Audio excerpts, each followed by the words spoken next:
But the food supply delay was avoidable. Because you know that the first years of free SHS, if there was a problem, it wasn't with food. It was with stealing of food. It wasn't with food getting to kids. It was the food were there such that other interested parties were stealing from the schools and were being arrested. So, and I knew from day one, that's the reason why I argued in cabinet to bring on buffer stock. I knew from day one that the easiest wrecker and bad publicity for free SHS will be if we miss the food supplies. Secondary school food has not been the greatest since early 60s or something. It has not been the greatest. You don't go to secondary school because you're going to eat excellent food. But I also knew that when we came, school supply, food situation in schools was such dire that in certain schools, the numbers that were fed in breakfast, lunch, and supper were different. And students were eating from private canteens, even in some very, very good schools. So if you want to change that, and you are not with the hostility of those who are benefiting from extra foods being sold on the campuses, if you're going to do it and you don't set up a system that will guarantee food, there's going to be a problem. My trump card at that time was we had a committee called the Food Committee. The Food Committee was made up of bearers, domestic bearers, and matrons of all the secondary schools. They had an association. They brought a select team. Then we brought people from Ministry of Agric, and National Buffer Stock, and Ghana Education Service on the table. Designed the menu. And they are the ones who even informed me that during PAMSCAD, you're probably very, very young, when we are going through structural adjustment program of the PNDC days, because something PAMSCAD, program to mitigate the social cost of adjustment. And during the PAMSCAD, the economy was very, very dire. Food was supplied by the development companies in various regions. So Sedicom was in Central Region, Ashcom was in Ashanti Region. These committees were there, and they bought the food and supplied to the schools. Because you couldn't stop boarding education in Ghana. So the food had to be supplied, and there was economic deprivation everywhere. So Sedicom and these Ready Cash and things bought the food. So it was the domestic business that drew my mind to, let's find for the common food that we all eat in Ghana. Let's find somebody, an aggregator, who could buy the food in bulk and get it at a lower price and distribute. For me, it made sense. Because you know fuel in this country, the price of fuel in this country is the same in Pusiga, a liter of fuel, as in Wale Wale, as in Elubo, as in Aflawo. You know why? Because there's a levy on the fuel that is redistributing, that makes sure that the transporter of the fuel from the depot in Tema to Pusiga will get paid differently for the cost price of the fuel. So we share certain burdens. So they made me much more aware that if we did the same thing for the food, and we get the suppliers. So we had suppliers who buffer stock engaged, not the Ministry of Education. We did the food menu, and they told us how much rice, if the school is a 1,000-bed school, how much rice if they eat rice. Very, very brilliant committee. So that is what buffer stock. So buffer stock was buying only 17 or 40 or 18 items. And the rest of the money, nearly 30%, was given for the school to buy what we call perishables. So it's never true that the buffer stock was buying everything. Buffer stock was buying those things that if you didn't, the pricing will be very, very different in Upper West than in that. So when the NDC came, the first thing they did was they'll give the headmasters the money. To do themselves. They gave the headmasters the money. So then they gave the vice headmasters. Yeah. And after 3 months, I told my brother, I said, look, open your eyes. When you say your brother, who do you mean? Haruna. I said, open your eyes. It's a government policy, so roll it out. But open your eyes. It will cause problems. And within 6 months, they had stopped. Because you see, the headmaster that is in Sanarigu and the headmaster that is in Tema, when they go to the market where they are, the prices will be very different. And so you realize that there will be food shortages in schools that you haven't envisaged. Because you are not leveling it up. So as part of this architecture, how come the PIAC was still picking up delays, but also food corruption, food supply Because the food supply came, and I'll say this. When the supplier took the food to school under the express orders of buffer stock, there were signatories to the receipt of the food in the school and give it to somebody to look after. So the matron was aware, the school stores guy was aware, the head was aware, they signed before we paid. The food was delivered in the schools. When the architecture for food supply changed and Ghana Commodity Exchange was brought, my understanding was that they aggregated the schools in one lorry station or one school park, like say in Kumasi, they'll bring 5 schools to Ahmadiyya Secondary School and come and pick your schools, assuming the school had a bus or something, or took a transport. And during the conveyance of those things happened. Because once the schools come to you at the center and take, they will sign the receipt and give it to you. Yeah. But you are not sure it will leave the center. But I'm curious, the architecture you set up was working. Why did they have to change? Same government. I don't know. It's the same government doesn't mean we don't, even within governments, you don't change policies. Okay. Maybe people thought they could make it better. You were the running mate. In your reflections, what would you say was Dr. Martin Opoku Pempe's own role in that defeat? I think my role has been public, right? It's been public. Probably very well misunderstood. But I can tell you one. I can tell you 2. I can admit 3. 1, I said Mokwame Nkrumah. They took it out of context. And my statement was that in the 8 years of Nana Addo's government, the schools, the roads, the things that has been built, Kwame Nkrumah comes nowhere near.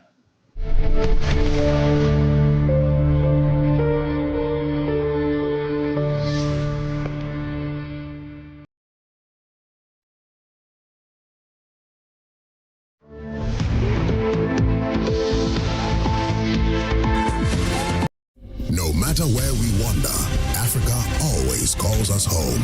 And here in Ghana, Stanbic Corporate and Investment Banking, together with clients like Gensa Energy and Goldfields, is driving sustainable growth. The transition from fossil fuel to cleaner energy is quite imperative for the growth of a continent that we call home. We want to contribute to delivering affordable gas for industrialization in Africa. Stanbic is a bank that is focused on impacting lives, and Gensa has the same vision and mission. Having a reliable source of power has helped our business and our operations in a significant way. At Stanbic Bank, we bring businesses together, empower communities, and invest in the next generation. Stanbic Corporate and Investment Banking, driving growth, creating impact.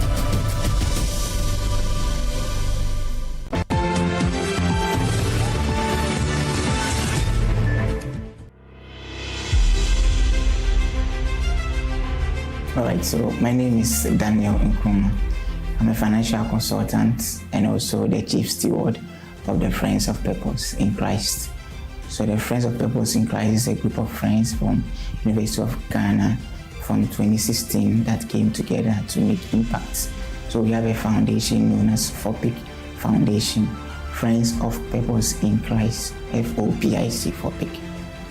So we target children with special needs, and after 2018 we realized that these children are in poor communities. So from 2018 our focus has been in poor communities where we provide them with food, water and other amenities.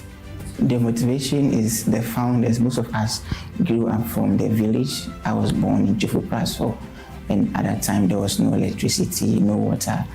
But when I came to the University of Ghana after school, together with some of my friends, I got inspired to get them together to be able to go back to some of these communities where we grew up from, to be able to make impact or give back to their communities. We've been doing this from 2016. We've gone to more than 10 communities, and each community has a sizable number of people. Most of these communities, we provided them with boreholes. So if you go to their website and our Facebook pages, we have the borehole videos, the commission, the drilling and everything. And some of the communities, we also gave them clothes So we have what we call used clothes depository, where we go to churches, we go to places and tell them that if you have any used clothes that you don't want to wear again, we gather them, and during the borehole outreach, we share the clothes as well.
Bank of Africa, as strong as a group, as close as a partner. Where Duraplas goes, water flows. PS Industries has introduced a new roofing system known as ColorLink Plus. Flamingo paint, simply superior. Sintex tank, are you strong? Are you tough? Cherry Tree Properties. We develop spaces as though we were going to occupy them.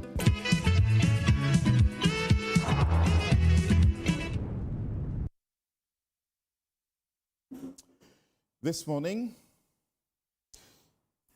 the elephant in the room, 78. That's the number. 78 counts of corruption filed by the Office of Special Prosecutor against the former Finance Minister Ken Ofori-Atta and 7 others. It is a historic charge sheet. It should be the dawn of accountability. But instead, it feels like a farce. Why? Because the man at the center of the storm isn't even in the jurisdiction. We are asking the uncomfortable questions this morning. How do you file 78 charges against a man who was allegedly allowed to walk past immigration and fly out of the country? Is a special prosecutor, Kissie Jabing, a victim of the system, or did he sleep at the wheel? Is the OSP incompetent, or he's being sabotaged? And with talk of Interpol red notice being redacted, removed, whatever the argument is, we have to ask, is this case dead on arrival? Is the prosecution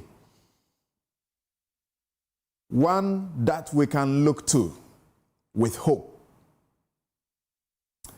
At Eoco, they are handing down some very hefty bail terms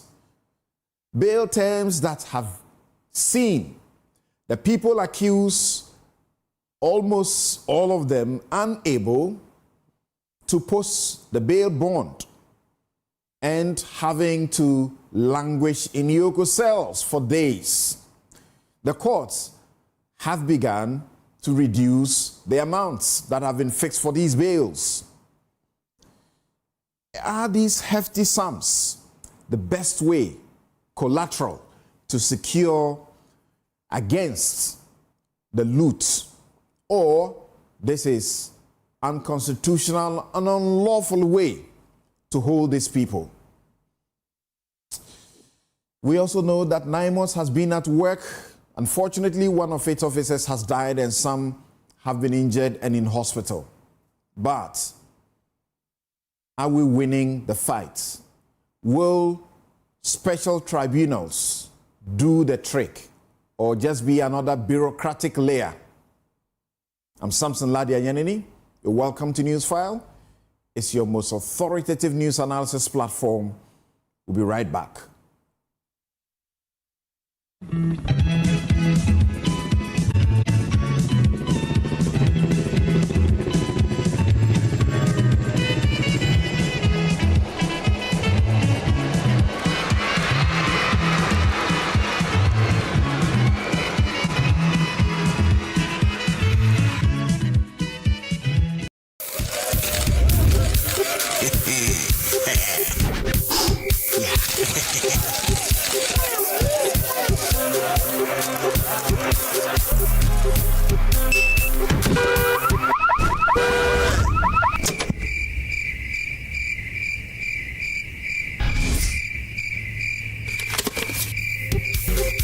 What will you do when you win big?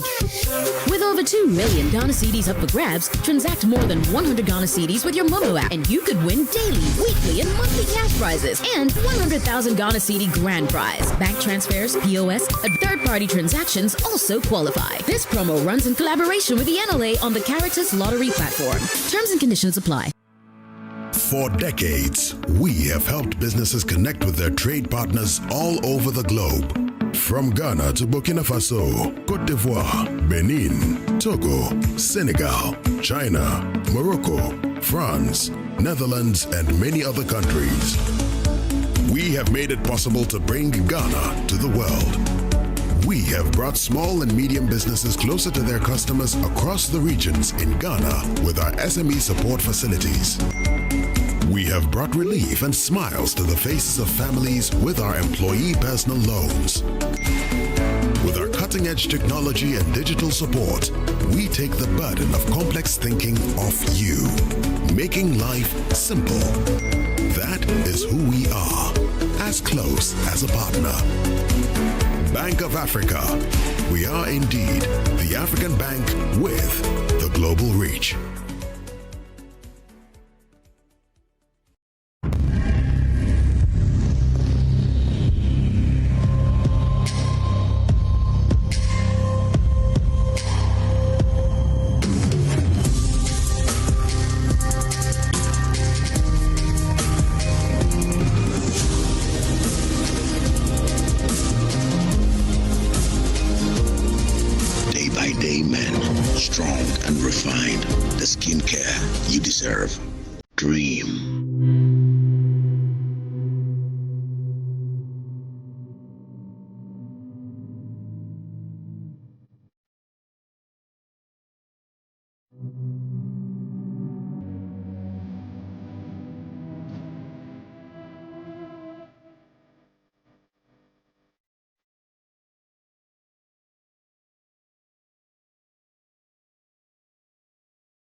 In a world where everything is connected, your business's security is only as strong as its weakest link. The growing threat of cybercrime has become an unescapable reality.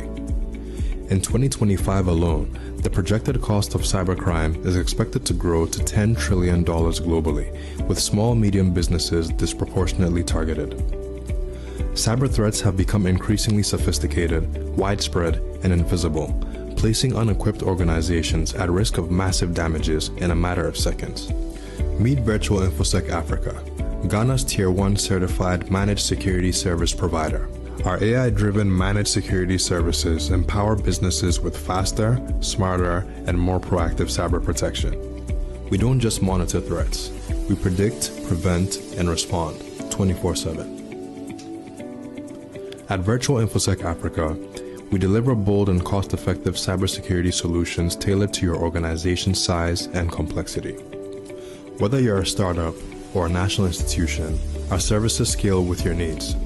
We offer 24/7 SOC monitoring, early warning threat intelligence, managed detection and response, digital forensics and incident response, and predictive analysis and threat hunting. From endpoint protection to dark web forensics, we secure every layer of your digital ecosystem. Why wait for a breach to act? Join the ranks of high institutions who trust Virtual InfoSec Africa to secure their future. Start your 3-month free trial of our early warning threat intelligence platform today. For more inquiries, contact 055-689-2086 or visit our website at www.virtualinfosecafrica.com.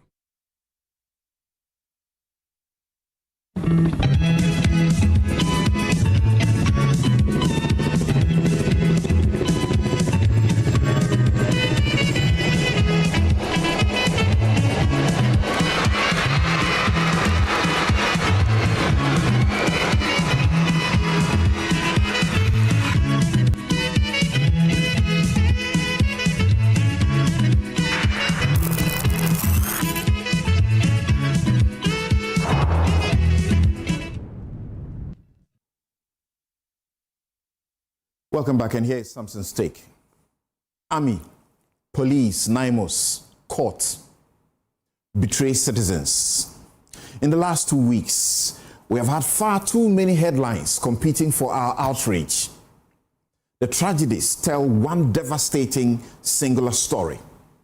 A story about a state structure that no longer serves the citizen, but holds them in active contempt. This is not institutional failure. It is not institutional, it is institutional cruelty. Army negligence, NIMO's betrayal, police contempt, yes, assisted by the courts.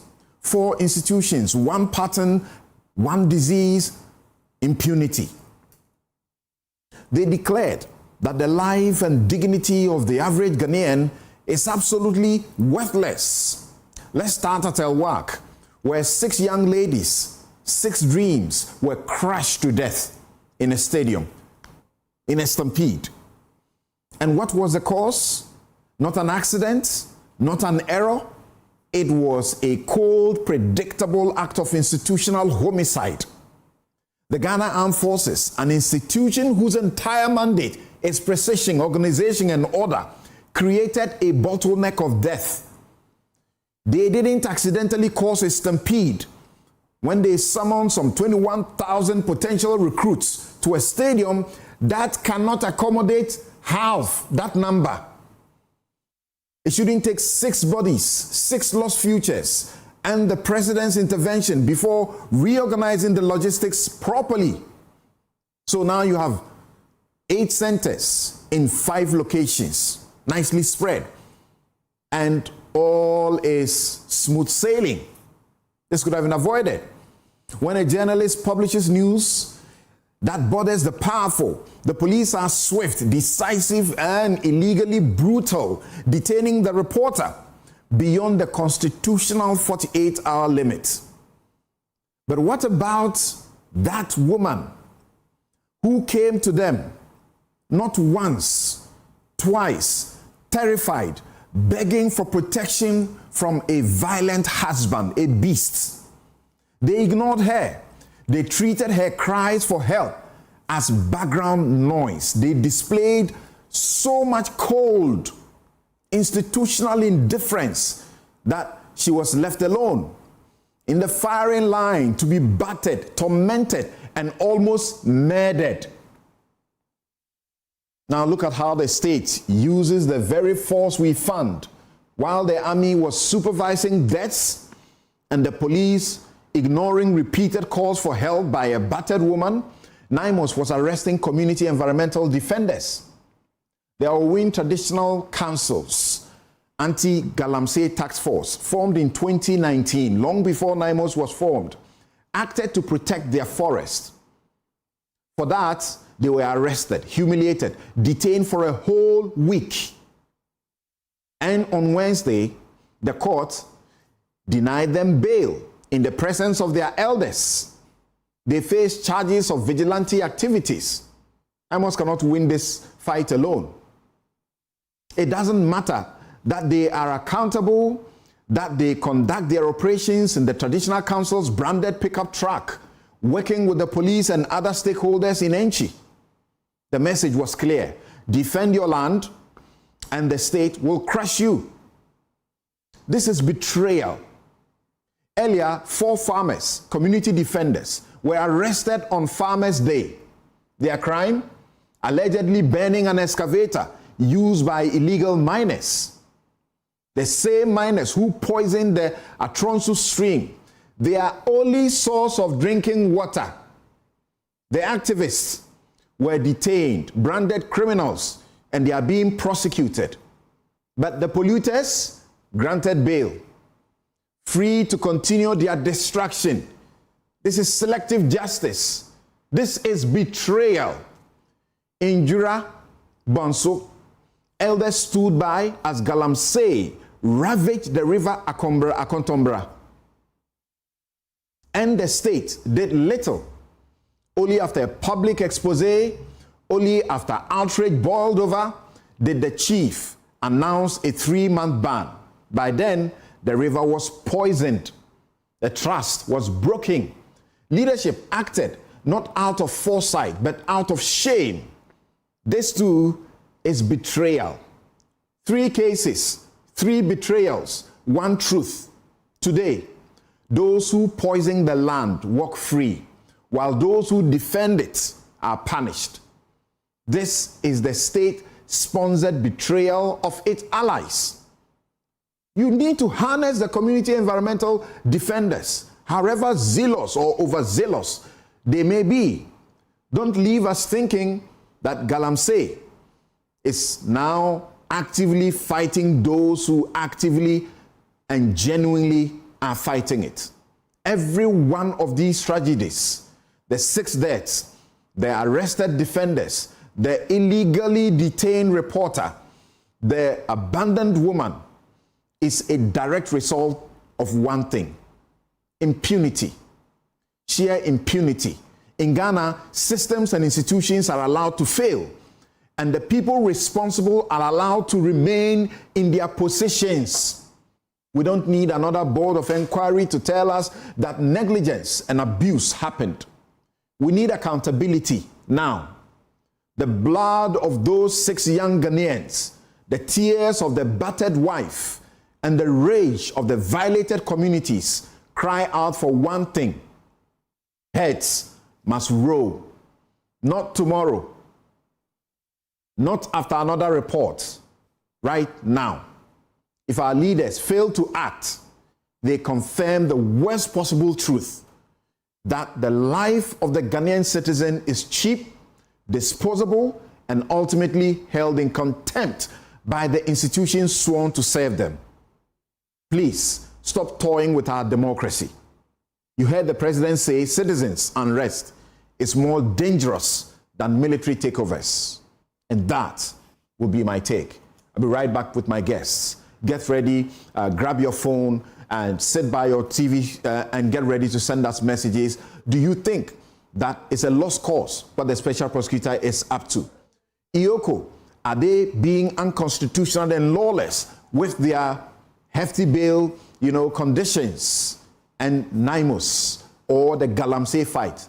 Will it be won with special tribunals? The president says cabinet has approved a bill for that.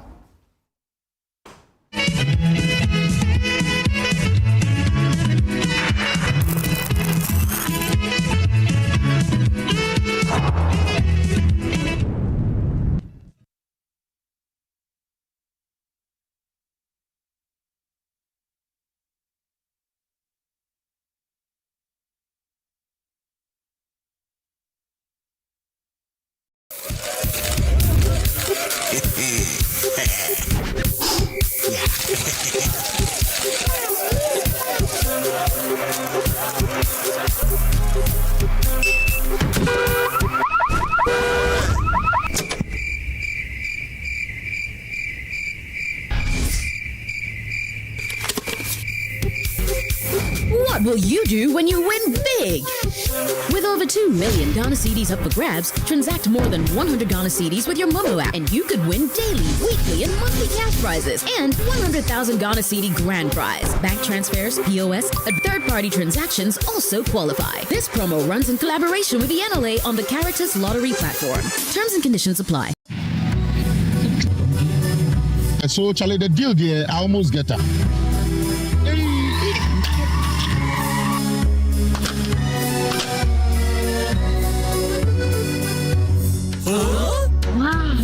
Sintex pipe, as tough as it can get. You get so sorry with your back, sorry. Oh, what you was that thing? What the cat never won. You can catch it. Hey! Na ampai. Between and Kafai and Cabo. Hey, madam, pipe menu. Hey, Sintex pipe. Metono, Omukacham send a one day pa. Say a fee, say a foam. The other pipe we be a yen gum. Sintex pipe. Why leaky? Hi, madam. From today, Sintex pipe in my pipe. No two ways. When you know, pipe ben abe yusu. Sintex pipe. Sintex pipe. No hala.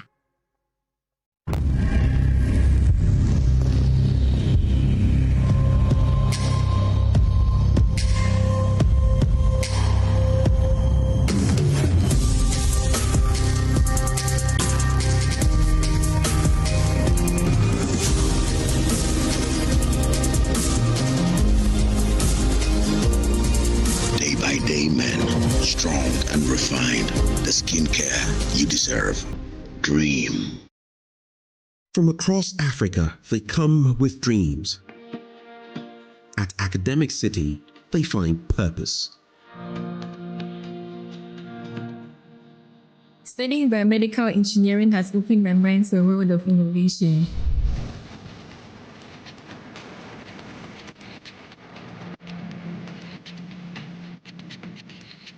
As a parent, seeing my daughter class at ACT gives me peace of mind.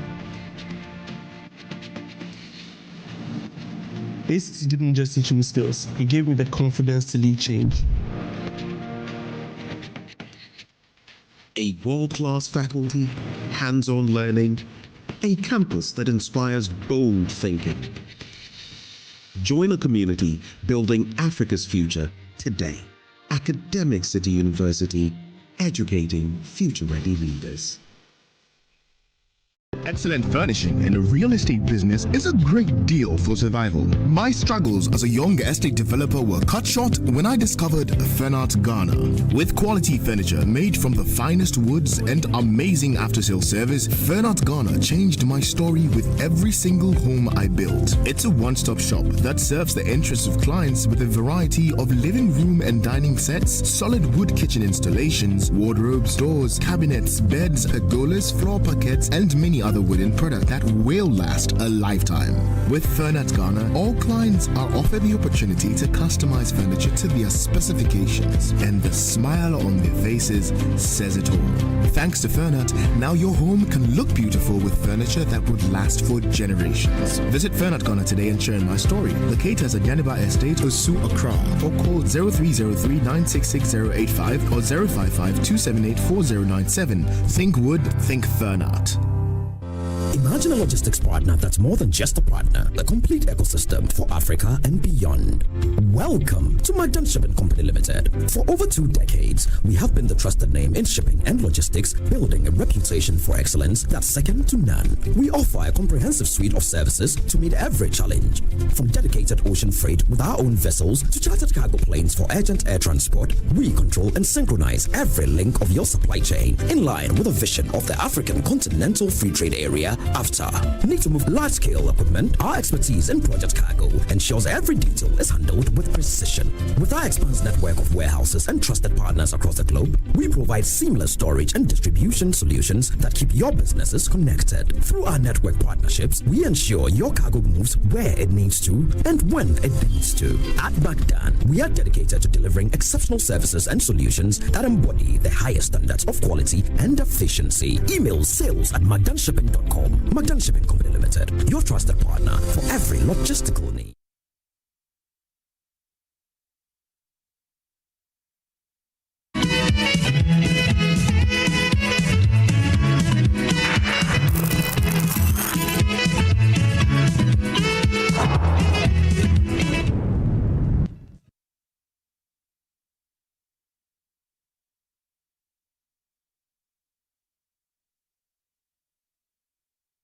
Let me welcome my guest for this morning. Victoria Bright is international corporate lawyer and entrepreneur. Hassan Tampuli, to my extreme left, is the MP Gushangu and Deputy Ranking Member, Constitutional and Legal Affairs Committee of Parliament. Theophilos Jimaga Jr. is lawyer, he's engineer, and member of the NDC National Communication Team. Joining us via Zoom is Dr. Arthur Kobina Kennedy, physician and political activist. Ladies and gentlemen, thank you very much for making time to join us on this Ghana agenda. Now, the special prosecutor finally files,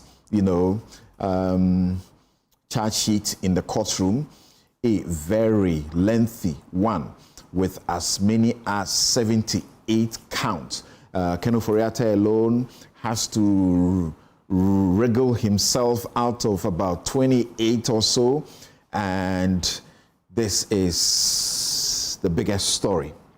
Question is this a lost cause, as the critics are saying? Because Ken Ofori-Atta is not available and doesn't appear is willing to make himself available. Do you see this as a lost cause? Let me go first to the physician before he gets influenced by these lawyers and their thoughts with legal technicality. Dr. Arthur Kennedy.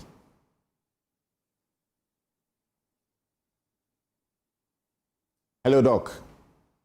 Please unmute your mic. Good morning. Yes, we can hear you clearly. Good morning, Doc. Good morning to you and your eminent panel.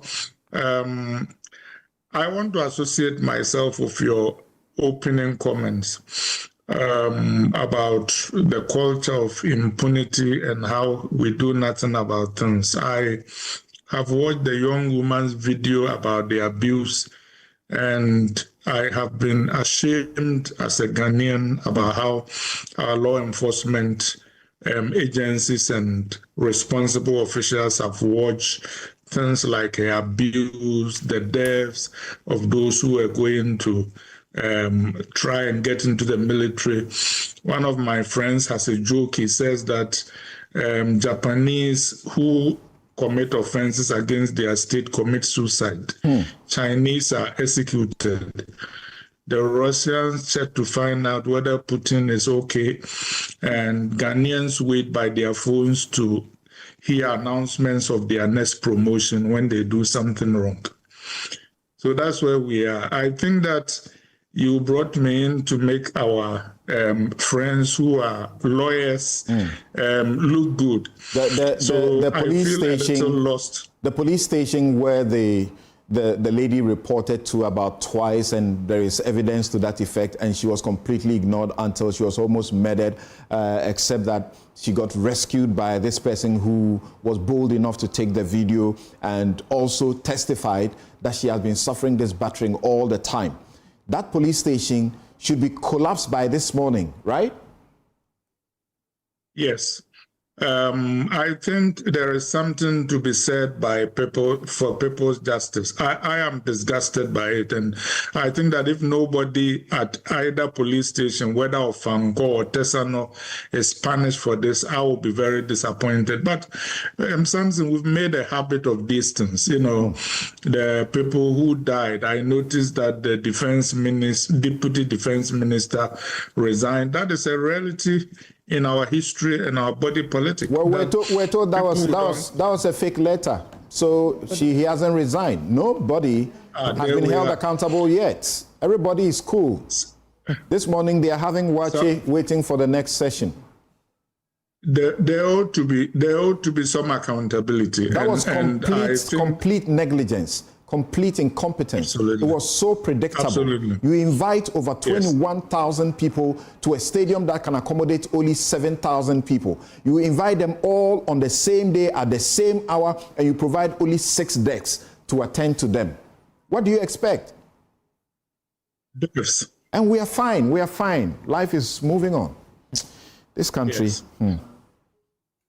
Okay. It is demoralizing, but let me continue about Ken Ofori-Atta's case and the idea that it's a lost cause. It is not a lost cause.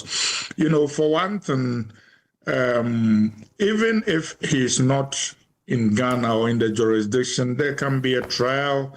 He has lawyers who can defend him.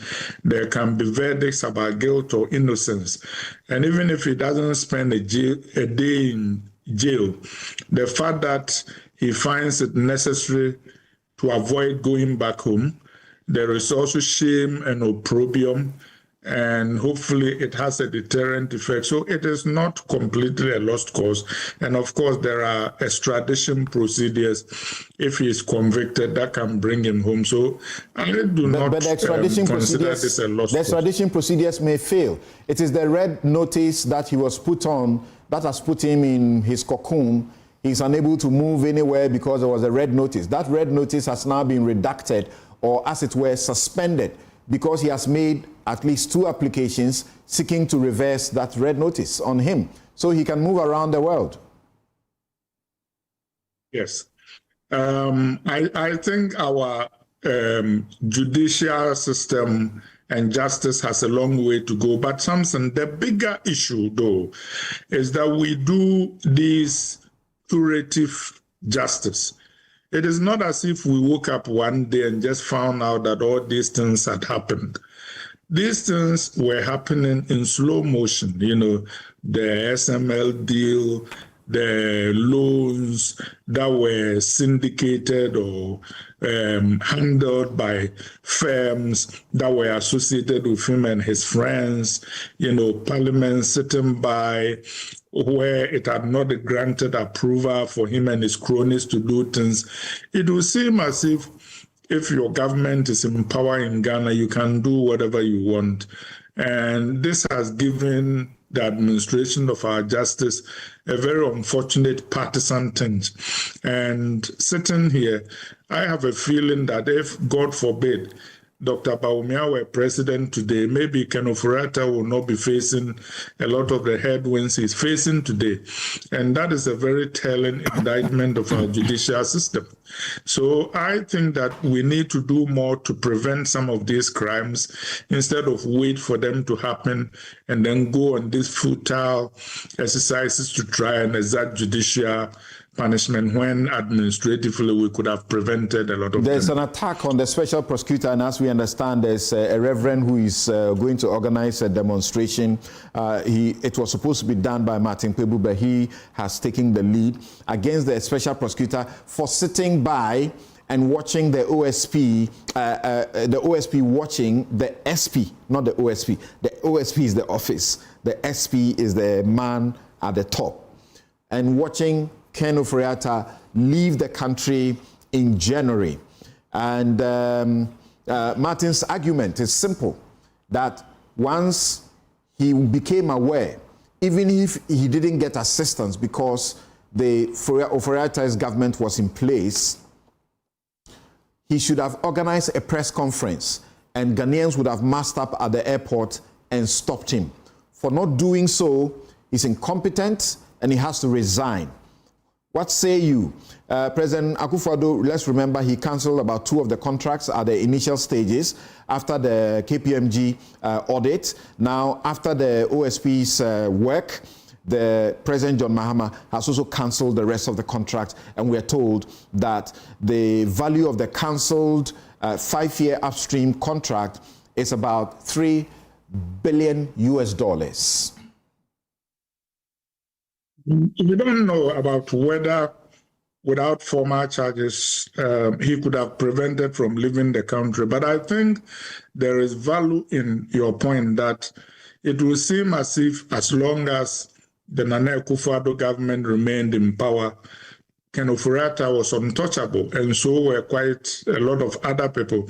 I think we need to move towards a justice system where, regardless of who is in power or whatever your position is, independent agencies or supposedly independent agencies like the OSP can go after people. After all, that is why the OSP was set up in the first place, so that it could resist political pressure.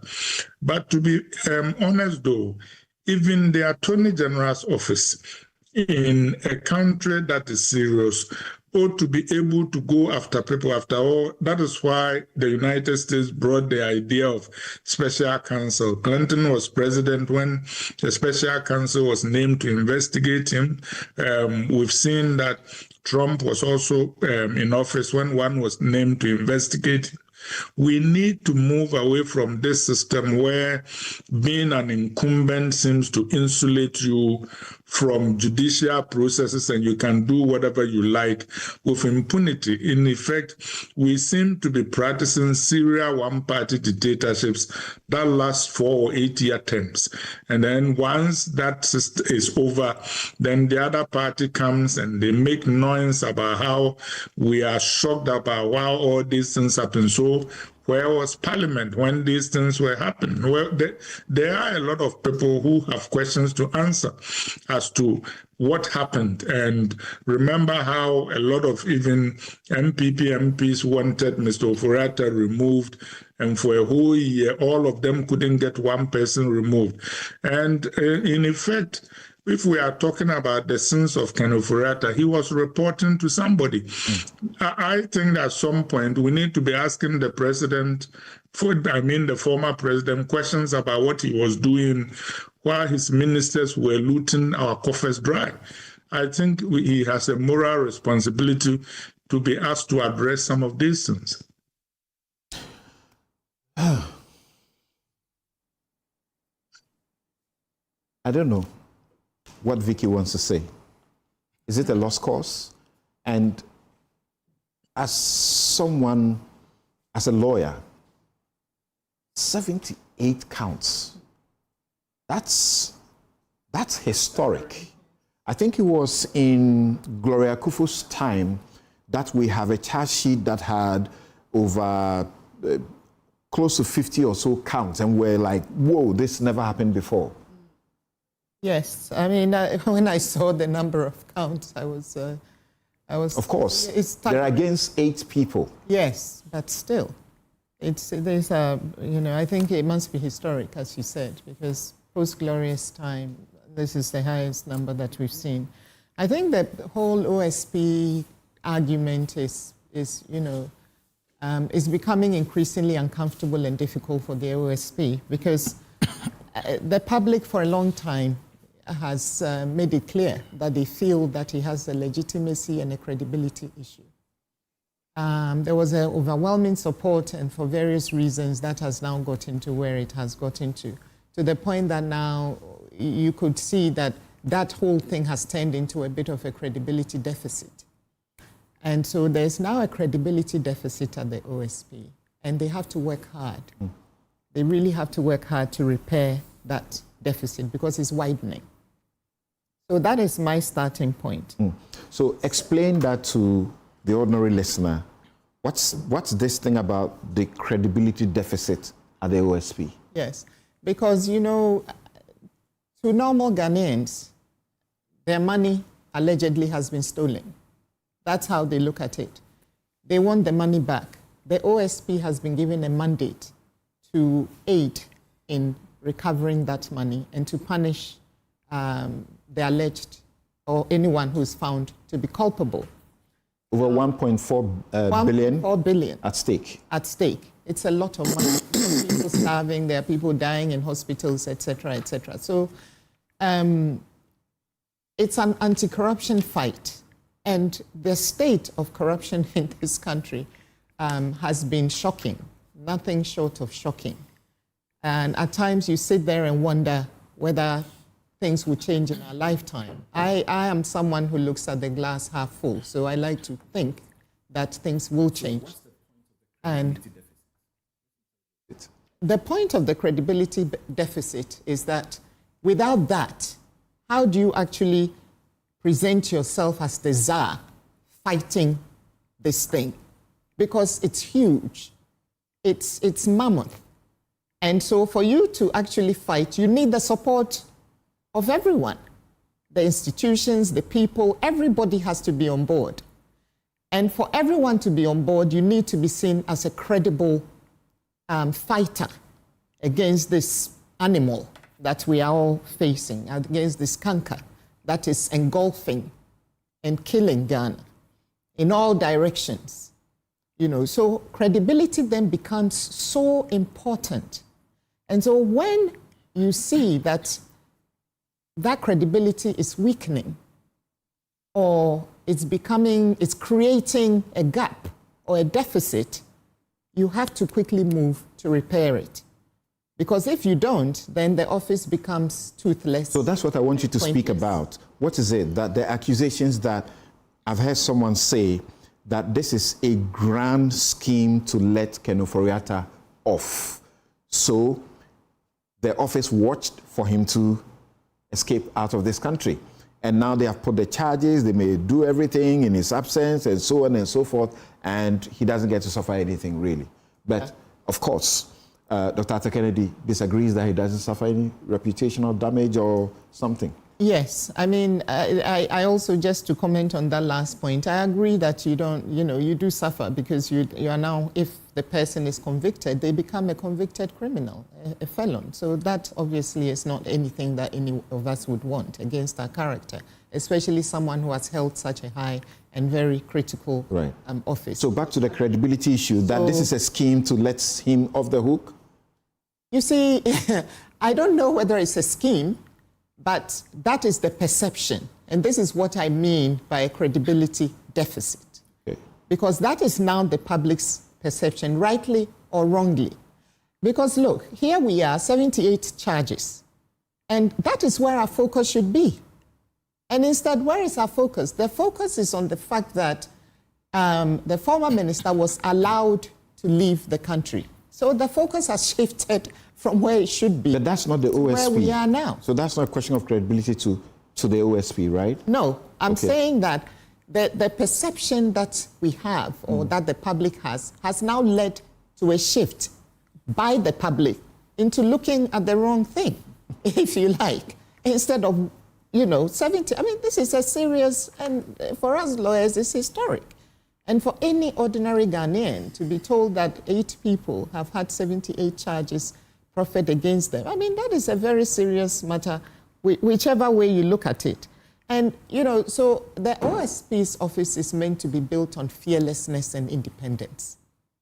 That is it. I mean, that was the whole point of having this office. So for Ghanaians to perceive that he watched, as Ken freely left, is causing an institutional state. That's not a perception. That is he saying so.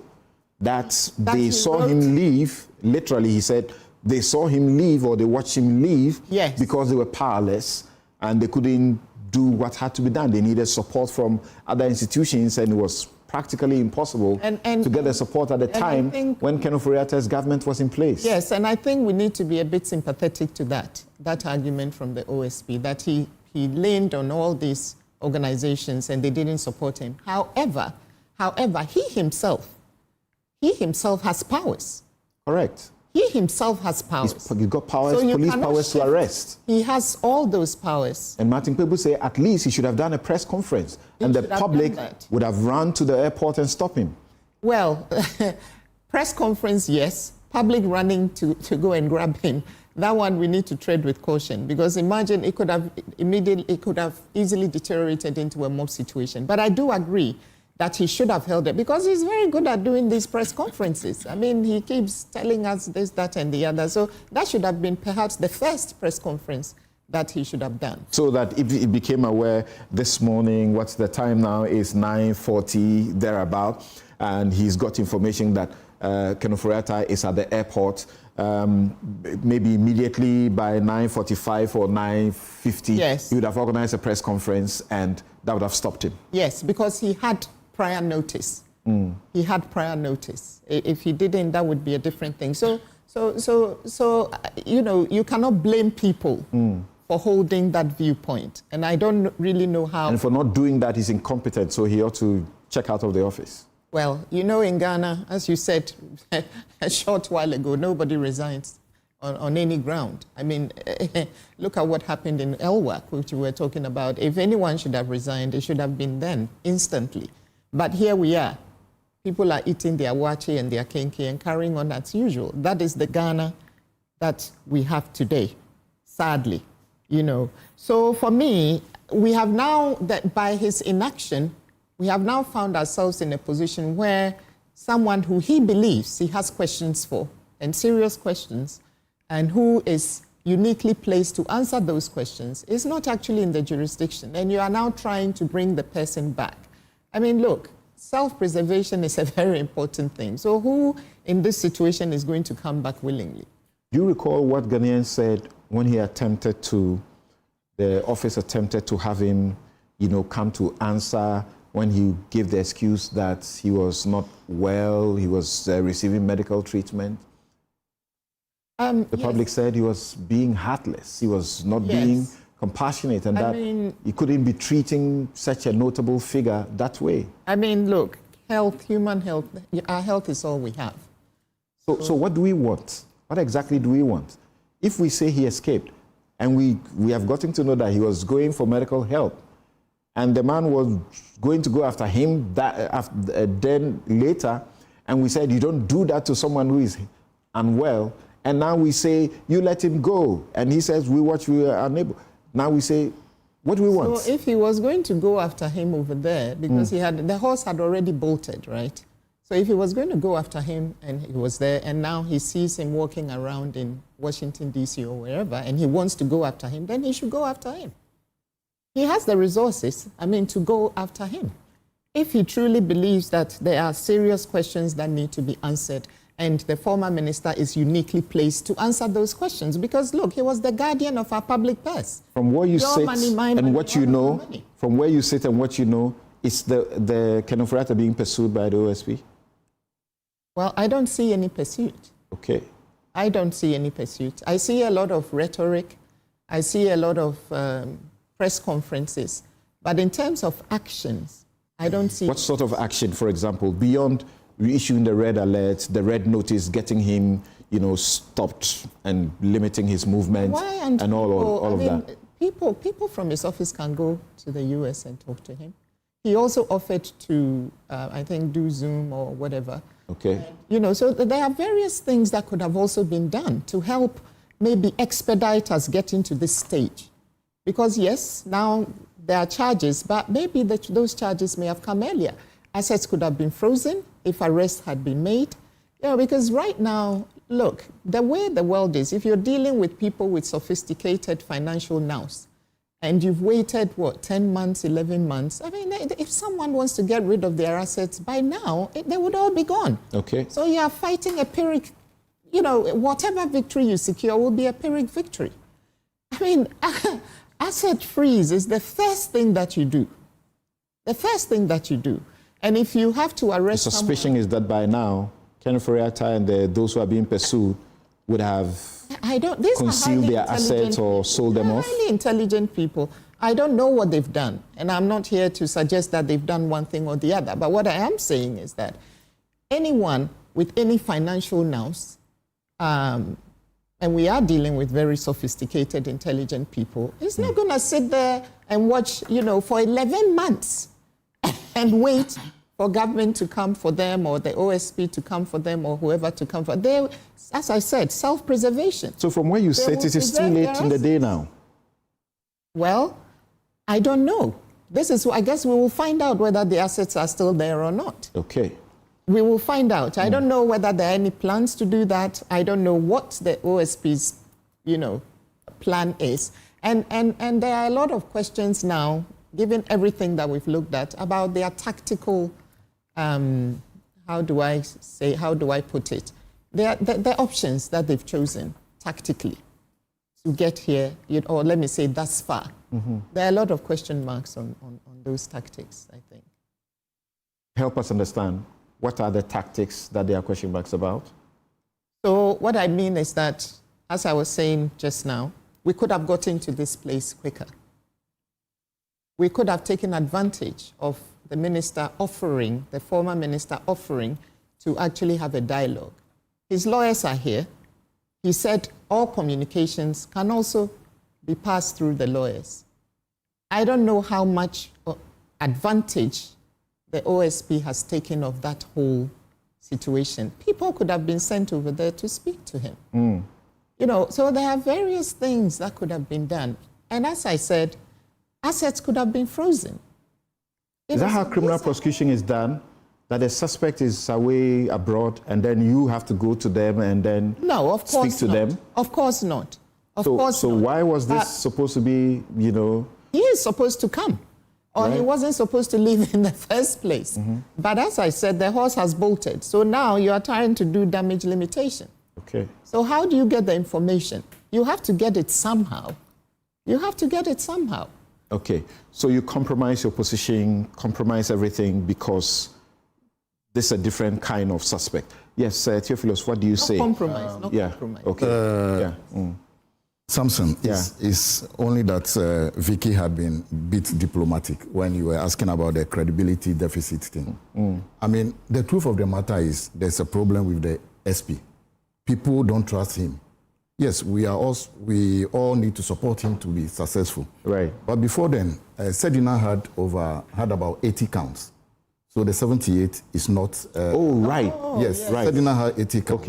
Okay. Then also, you remember a certain Mr. Tevi of the NCA? Yes, NCA. He was on dialysis, but he was questioned. You remember a certain Dr. Anemana of the Atufosin case? He had health problems, but he was attending court until the AG entered nolle prosequi. Look, what was the strategy? What do you mean? They were out of the country? No. And the officers were going there? No, they were here. So what's the comparison about? Yes, I'm coming to address the issue. What was the strategy of the SP? Okay. Now, he said the finance minister left between 3rd and 7th of January. That was when he had a problem. He could have arrested him. He could have gone to court. He could have gone and asked the court to ask him to deposit his passport because he's a flight risk. And within that time, when there's a change of government, assuming we want to believe him that what he was telling us was the truth, that he tried and wasn't getting cooperation. If he had arrested him, no one from that government, the erstwhile government, would have said that, hey, don't arrest him. He would have arrested him by then. He would have sent him to court. He would have gotten the court to say, deposit your passport. He would have told the court that the man is a flight risk. And the court would have agreed with him, would have erred on that side and said, deposit your passport, and will not have run away. You see, currently, the SP is telling us that the prosecution, that the interior prosecution, Samson, help me here. Article 19.3 says that criminal prosecution shall take place in the presence of somebody who is charged with a criminal offense, unless the person decides not to be available when he's notified of it. Frank Davis tells us that he have not been notified. Now, so if we go on now and go for the trial and secure conviction, where are we getting to? Before we even go on to the trial, the judges will have to make sure that the person has been notified of the charges. How is the notification? When were the charges filed? I think last week. Last week? Or last 2 weeks, yes. If you have a copy, you can look at when the charges were filed. And then you may answer also when Frank Davis says there has not been notice. Frank Davis was telling us a few days ago that he's not been notified. They've not been notified of any. Was the very same day the charges were filed? Yes, that they've not been notified. Yes. Now, my concern is... When you say they, who do you mean? Frank Davis speaking for the accused person, the suspects, said that, well, his client has not been notified. Okay. You know, and I know very well, as I quoted, that he has to be notified before he attends court. Now, if he's not notified, how is the trial going on in his absence? If we compare it with the Sedina case, Sedina was already in court before she asked permission to travel out of the country. So we could safely say that she was notified. Assuming even that they have gone by the other way of criminal... The charge sheet was filed on the 18th. Yeah, of November. Of this month. Yes. 18th was which day? That was Tuesday. Yes, okay. Frank Davis spoke which day? I don't have that. Same day? Same day, yes. And the next day? Yes. So already Ken was out of the country. No, you said that he said he had not been notified. Yes. And that tells you that they are not working, they are not doing their work. They should have notified him. Yes, no, I am saying that how was he... From your work as a lawyer. Yes. A charge sheet filed by 18th. Yeah. is this sufficient to accuse the office No. of not having notified the person? Not at all. In less than a week? No, not at all. So why do you buy the Frank Davis story? No, I didn't buy the Frank. I'm making a case that, assuming now, how are we going to notify him? That's my question. Okay. Are we going to notify him by post? And the Constitution says that you bring the thing to the person's notification. What type of notification are we saying? Are we bringing it by post, by social media, or by publication in the Daily Graphic? Which one are we going to do? That is my concern. So you educate us. Yes. Now, if it is by criminal summons, which they would have gone to a magistrate to obtain that, yes, they could have done that by leaving it at the last known address with somebody who is above 18, or posting at the door or something over there for him to be notified. But now we have not been told whether there is a criminal summons that was initiated before this one. Is it premature to be suggesting that they have filed but they haven't notified them? Is it premature? It is not premature at all. It is not premature? It's not premature at that they filed it on Tuesday, yes, and so by now there should have been that service? Yes, I would have thought that before the trial will begin, he would have to be notified. Otherwise, we are doing nothing. Notified of what? Of the charges. Which have not been filed? They have been filed on the 18th. You just said it. Okay. That they have been filed on the 18th. And my question, which I don't know you have the answer, is that has he been notified of the charges? I asked you earlier that as a lawyer, yes, if you file charges on the 11th, on a Tuesday, by Wednesday, by Thursday, by Friday, is it not premature to suggest that the person who has been charged has not been served? It's premature. Absolutely, I agree with you. Then you are confusing me with what you're saying. No, I'm not confusing you. What I'm trying to draw your attention to is that has he been, I'm asking the question you are asking me, has he been notified? If he has not been notified, let's take steps to notify him. If we don't notify him and we go on to the trial, then we are fighting a lost cause. Okay. That is all I'm drawing your attention to. Okay. Yes. So the OSP, the SP needs our support. Yes, we need to support the SP to be successful. But he must help himself for us to help him to be successful. If it is that he has the Ken Ofori-Atta in line, and had all this before change of government, and he was he had concern that the Ofori-Atta might leave the jurisdiction, apart from the news conference, he could have arrested him.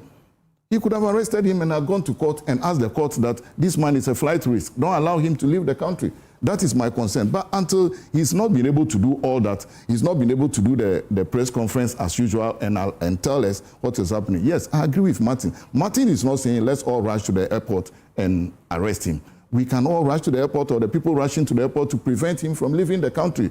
Yes, he has not been charged with anything.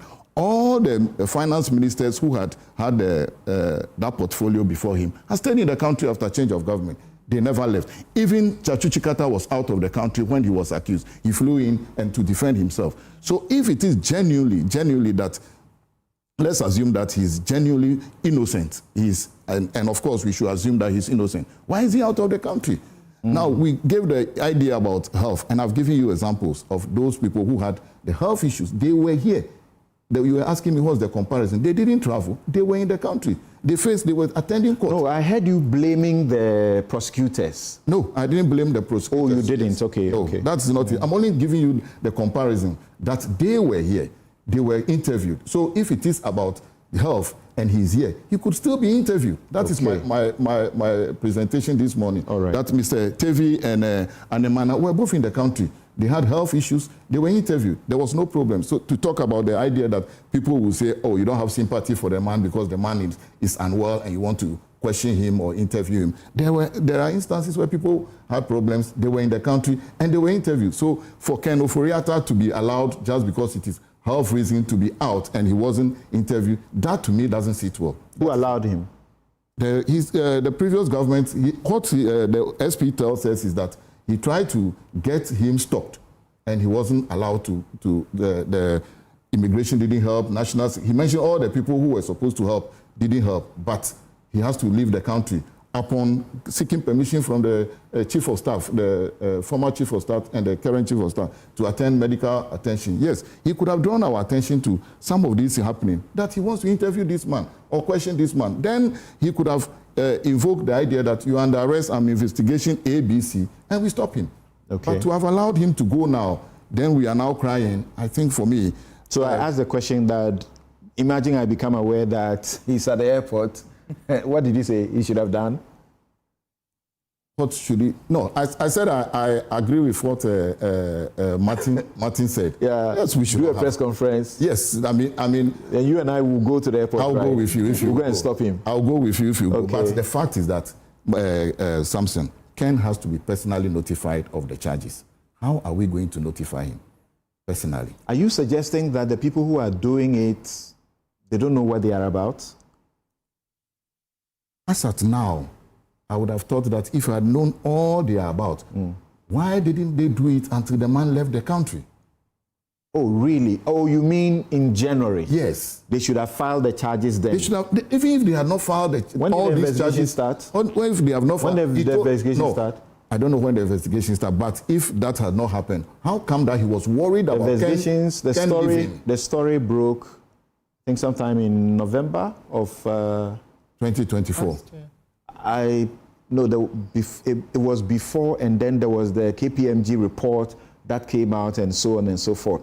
But they have told you also that they had to do some investigations, and they got SML machines and devices picked up only about 3-4 months ago, and that's what has led to them being able to finish their work. Samson, you know and I know that there are some instances where persons are invited for preliminary investigation and investigations are not completed. You had all this, so that is why I asked the question, what was their strategy? Okay. Assuming they had all this in mind, the story broke somewhere in November, and potentially it looks like something which could be big. You err on the side of caution to say, let us get this man, let's caution him and get ABC done so that we stop him from leaving the country. Thank you. Now, after January, you are aware when they have lost power, you are aware he might leave the country. Hassan, what do you say?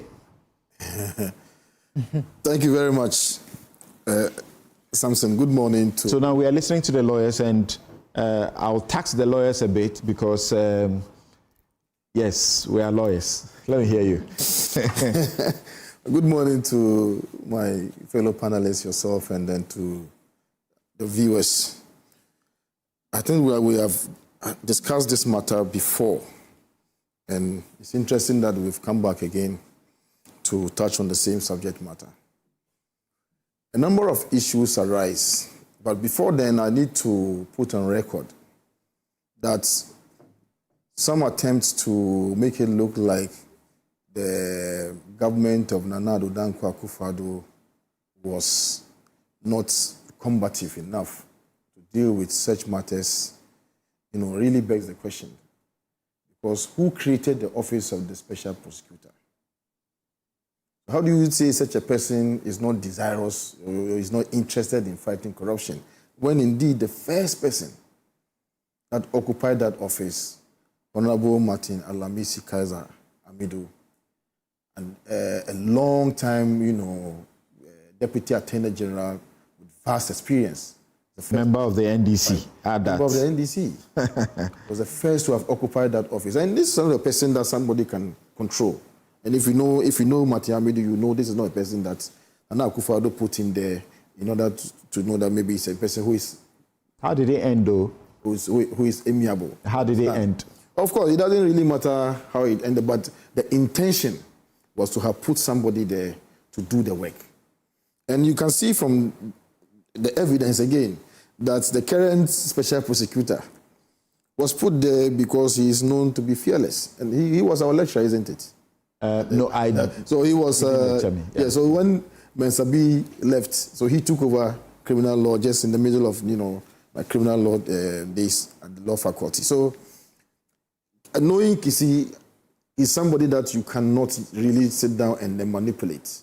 So I believe very strongly that the intention of Nana Addo Dankwa Akufo-Addo, the former president, to preserve the office of the special prosecutor and make it workable cannot be,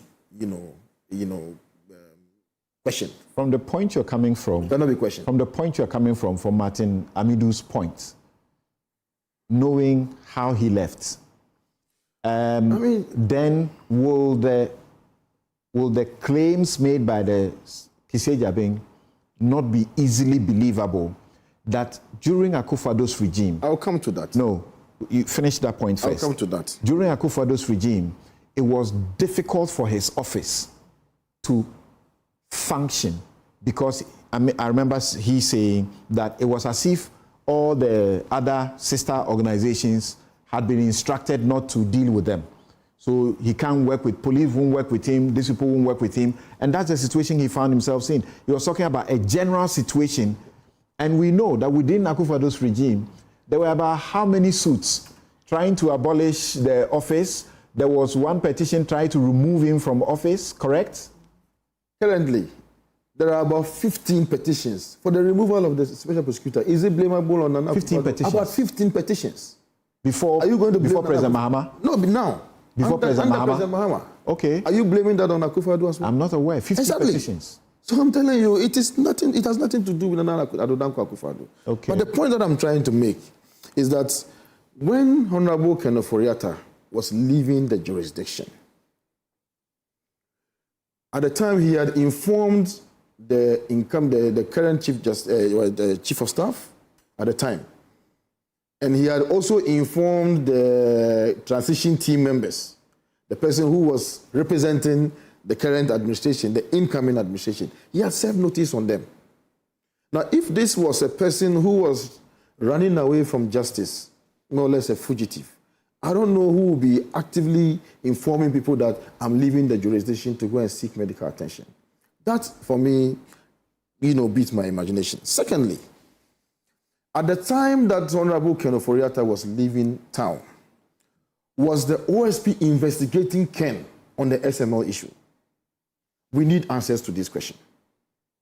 Secondly, if the OSP was investigating Honorable Ken Ofori-Atta, did he actively seek the cooperation of any agency of state to prevent Honorable Ken Ofori-Atta from traveling? Because as you know, the CID, the NIB, Yoko, FIC, OSP, routinely, even the courts, routinely serve stop notices on the Director of Immigration, Controller of Immigration, to stop individuals that are subject of investigations or suspects or persons of interest or even accused persons from leaving the jurisdiction. Was that done? Is there any evidence that a letter to that effect had been served on the controller? We need answers to those questions. Now, if he did, how did he do it? Were they letters? Or did he place call? Did he call the Attorney General, for instance? I don't want Ken to leave town. Can you do something about it? The Attorney General is alive. Talking about the Attorney General. The Attorney General is also investigating this same matter, right? I'm talking about the Attorney General at the time. No, I'm just asking now. That's right. And I would like Theophilus to also respond to that. That's right. The Attorney General has told us that he's also investigating this matter. Correct. So what has he also done? Exactly.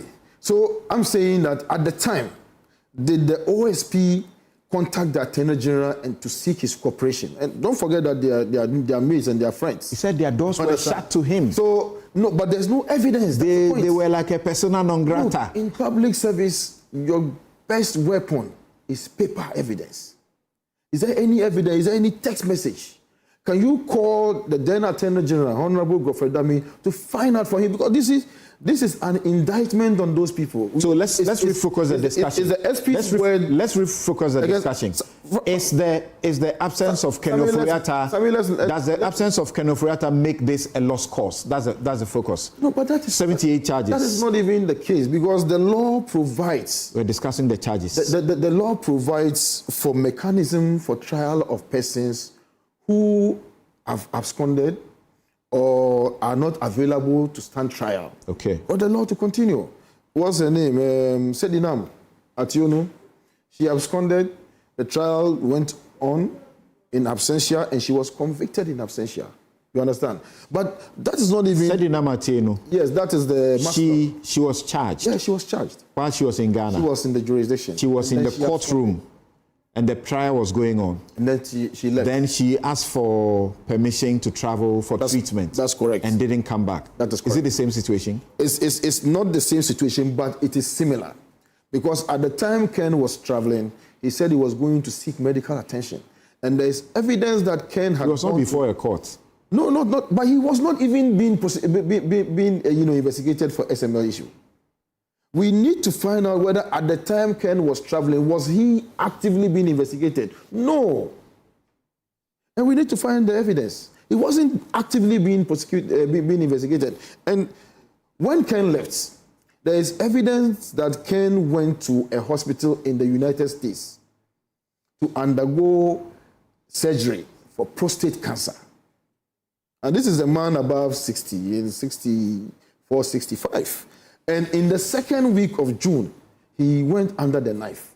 There's also evidence to that effect. And if the special prosecutor or the authorities within our country do not know this, then there is a problem.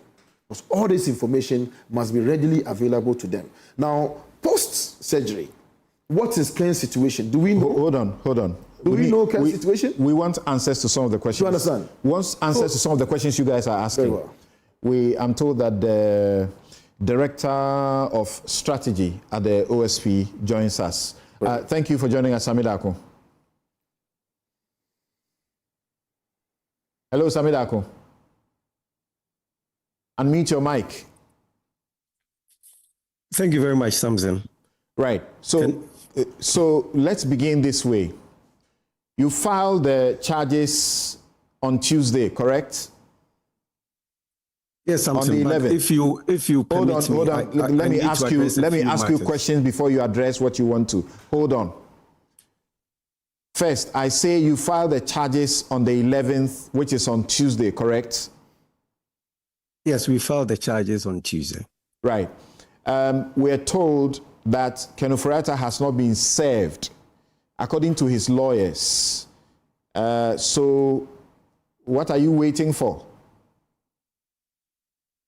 Again, this brings me back to the inaccuracy and the misinformation that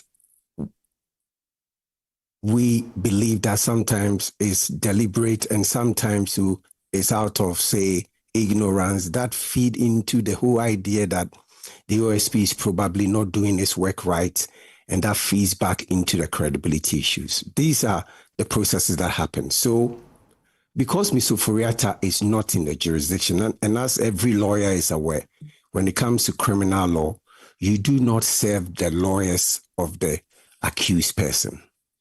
It has to be served on the person. So we have filed the charges. We've applied for summons to serve him where he is. So that is a process. And again, this has also been a problem where people keep rushing the OSP, but the OSP will listen to people, but it does not pander to people. It follows due process and it follows law. If you recall, when we are at the investigative stage, a lot of lawyers were even saying, go to court and file charges when we were at investigative stage.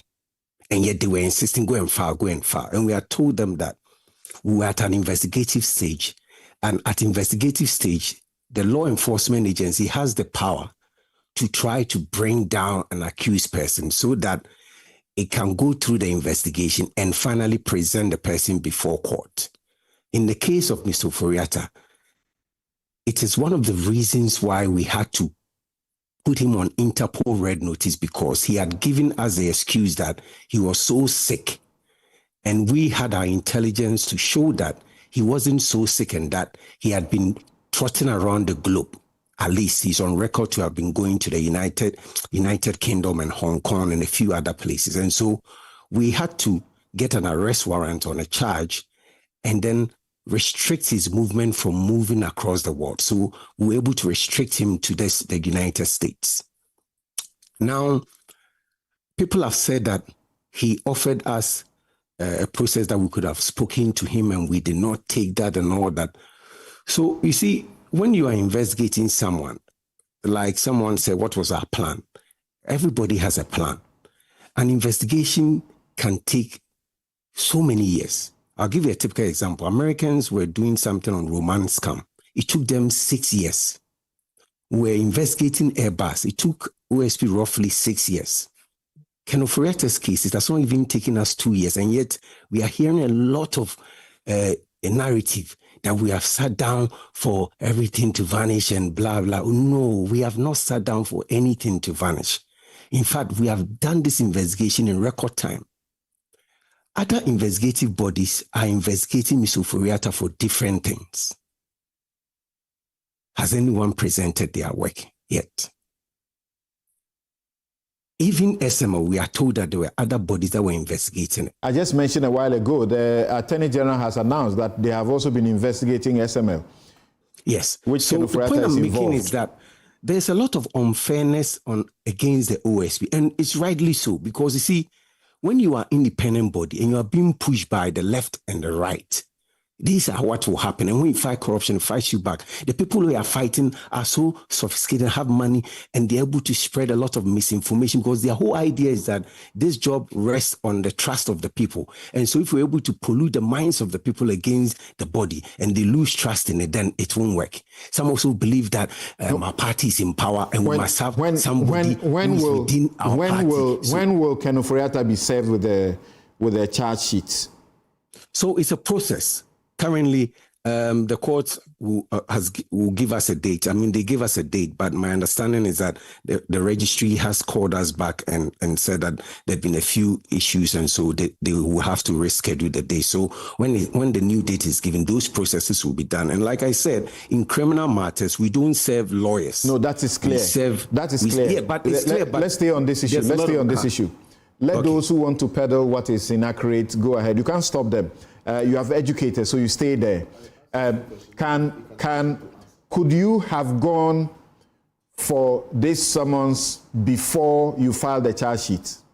No, we couldn't have done that because we were still in the investigative stages and we couldn't have gone to court to that. That's why we had explained that. The question that is being asked you again is, in January, when he was leaving, why had you waited up to that point when you hadn't filed charges? You should have filed charges by then. Samson, that brings me back to the subject, and that's why it's so interesting. Sometimes you don't understand what some people want. I've just said that investigations do take a while, and SML is one of the most difficult investigations the office has done because of the complexities involved and because we needed to go to other jurisdictions for evidence and all that. And we have used less than 2 years to do this investigation. And this investigation started, the complaint came to us somewhere in December 2023. When the complaint came to us, the same December, I think getting to the end of December, it's when President Akufo-Addo set up what do they call? KPMG. The KPMG. KPMG took about 3 months. So we had to pause and still be doing our work in secret and be getting information. They did their work for about 3 months. And then we needed a copy of the KPMG report, which we never got till it was made public, right? And it was made public somewhere in April and the rest. And then from April thereabout, we're still working, and the SP, someone had applied for his removal. He had to go through a whole impeachment procedure. Just look at the CJ going through impeachment procedure, whether she had even the presence of mind to even focus on your work. And the SP were going through all these things. Just when it was done, another petition was brought for the SP's removal, and he had to go through another impeachment procedure. So there have been a lot of bottlenecks in the course of the investigation. And so the investigation, even like I said, we've even done it rapidly than we should have done, because in such investigation, you take your time. It can even be just like Airbus. It took us 6 years. It could have taken us even 4 years. It's not about how people are so much interested in Ken Ofori-Atta. It's about we following due process. You should have organized a press conference when you heard that Ofori-Atta was at the airport. When we organize press conference, they say we talk too much. When we don't organize press conference, they say we are conniving with Mr. Ofori-Atta. How on earth could we have even connived with Mr. Ofori-Atta? Someone we had put on red notice. Someone we are the agency that has been investigating and going after him. So if you say we could have done a press conference, that is your view. But the SP would have evaluated all these things at the time. Remember, it was the transition period. That's when he left. And he had given prior notice to almost everybody on a medical ground. Now, OSP had its own intelligence that Mr. Ofori-Atta is not likely to return to the jurisdiction. However, the processes for triggering all these things was not just a one-day thing that you could have done. Just as people make it seem as if it's a very simple thing, just organize a press conference and people go to the airport and stop the plane at the tarmac and then remove Mr. Ofori-Atta from it. As you said, these are all security matters. He has gotten clearance from the highest office of the land. And the SP was making a point that he had not enjoyed cooperation from all the agencies, that are supposed to support us. We're in OSP where security officers can be withdrawn at random. You are there, officers are saluting the office and saying, we have been asked to return to base and all that. We have gone through a lot. And what the SP was trying to say, that he was not enjoying cooperation, that even if he wanted to write to say the immigration boss, that they would have stopped him. It doesn't mean that the SP was saying that he had even written to say the immigration boss. He had said that the person had clearance to travel from the highest land.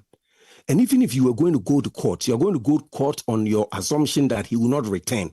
When the person has a medical excuse, has booked a hospital and all that. So people should understand the situation. It was a transition period. Okay. And even if you want to hang it around the neck of the SP that he has made a cut or whatever boat. No, the point is that you have the powers of police. You could have effected an arrest. You don't need anybody's permission.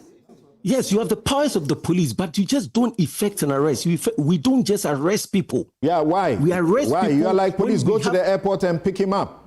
No, we arrest people when we have sufficient evidence of a crime. Remember, the people have so soon forgotten. They think that when the petition was made to us, it was so clear on the face of the petition that Mr. Furiata was the alter ego of the whole SML scheme. It had to take diligent investigation to bring out Mr. Furiata as the ringleader. Okay. It was not just on the face of the record. All right, Sammy. And I have one example I want to give. I beg you. Just one last thought. I'm coming to you. Just one last thought to go. People have said that whatever has bolted, Ghanaians, it's not true. See, what the OSP has done, we have saved the nation. SML was going to be paid $2.6 billion in 5 years.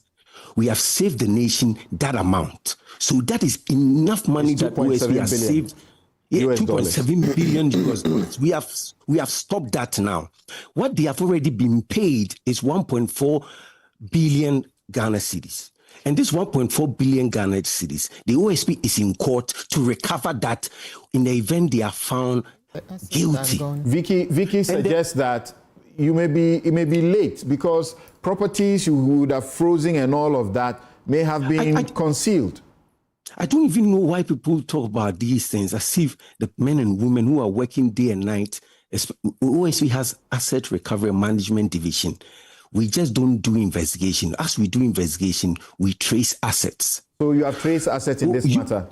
Of course, we have traced assets. There's no case the OSP investigates without tracing assets. If you talk about MPA, if you even talk about MEF, which is our next case we're going to bring about, we have taken so much asset running into millions of Ghana cedis. But these are not matters we always disclose. That's why I've said that the law gives us the leverage to be able to carry Ghanaians along. We are doing it so when should Ghanaians expect that the summons will be served on Oforiatta? When? I cannot give a timeline because these are court processes. Let's allow the court to set the dates. Let's allow the motion to be moved. And as you are aware, when we move the motion and it's successful and is served on him, if he does not return to the jurisdiction to face trial, the judge and the Act 30 will commit him to prison. And after he has committed him to prison, then the judge will issue an arrest warrant, which again brings us back to extradition. And let me give you an example. Although Sedinam Tamaklu was convicted under Gofredami, he applied for extradition, and up to today, the US has not responded to them. Is that incompetence? Why do we treat the OSP as if? But sometimes I understand because the OSP stands in a certain critical moment where it is doing so many cases. Okay. Thank you. So many assets have been seized. Says he has a question for you. Please do it quickly. I need to take a break and then focus the discussion in the Sami, thank you very much. I have a few questions. I asked them before you came in. A few questions. Was the OSP investigating Ken on SML on any matter at the time that Ken was leaving the jurisdiction?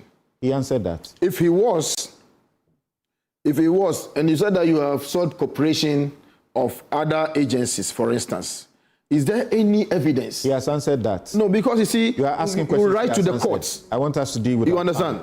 And then thirdly, if now you are seeking cooperation from the United States, for instance, there was ample opportunity for you to have activated, Mutual Legal Assistance Act 2010, Act 827, to have taken advantage to get video link to communicate with Ken Ofori-Atta, and he was willing to do so. Why are you not doing that now? Let me give you let me explain this one. I'll give you that. I'll answer you that one. You see, this whole idea that we should talk to Ken Ofori-Atta, we don't get it. Have you noticed that we have done our investigation and concluded without Mr. Ofori-Atta because he can come to our office and say to us that he will not say anything. So as investigators, we are aware. But we needed Ken Ofori-Atta physically here to go through the arresting procedure where we can finally place him before court. Because remember, we have never trusted Mr. Ofori-Atta's excuses. And when we started, many of you told us that we were inconsiderate. And now we have been proven right. And we were thinking that Ghanaians would rather say that the OSP was right after all, that Mr. Ofori-Atta was unwilling to return to the jurisdiction unless forced to come down to Ghana. So please, sometimes you should understand that the OSP is very professional. We know our work. We know what we are doing. We are the only state agency on record that is investigating Mr. Ofori-Atta that has at least made a lot of steps and efforts. And the fact that we do something and sometimes we are not successful does not mean that we are incompetent. The fact that people run narratives for their own parochial interests and also for the interests of the people we are investigating does not mean that the OSP is not functional. Sammy, thank you very much. Thanks for your time. We need to try and wrap up, and then I'll take a quick break. So yes, Hassan, can we focus the discussion on what is happening in court now, or you want to talk about whether or not the tactics, inactions, and so on, therefore the OSP should be removed? I'm not, one of the persons who think that somebody should be removed from office by reason of the fact that he hasn't done what I personally think he should do. There's a standard, all right? And so we should judge the special prosecutor based on certain objective standards. And I don't think that I can stand here and say that the special prosecutor is not doing his job well or not. I mean, the jury is out there. But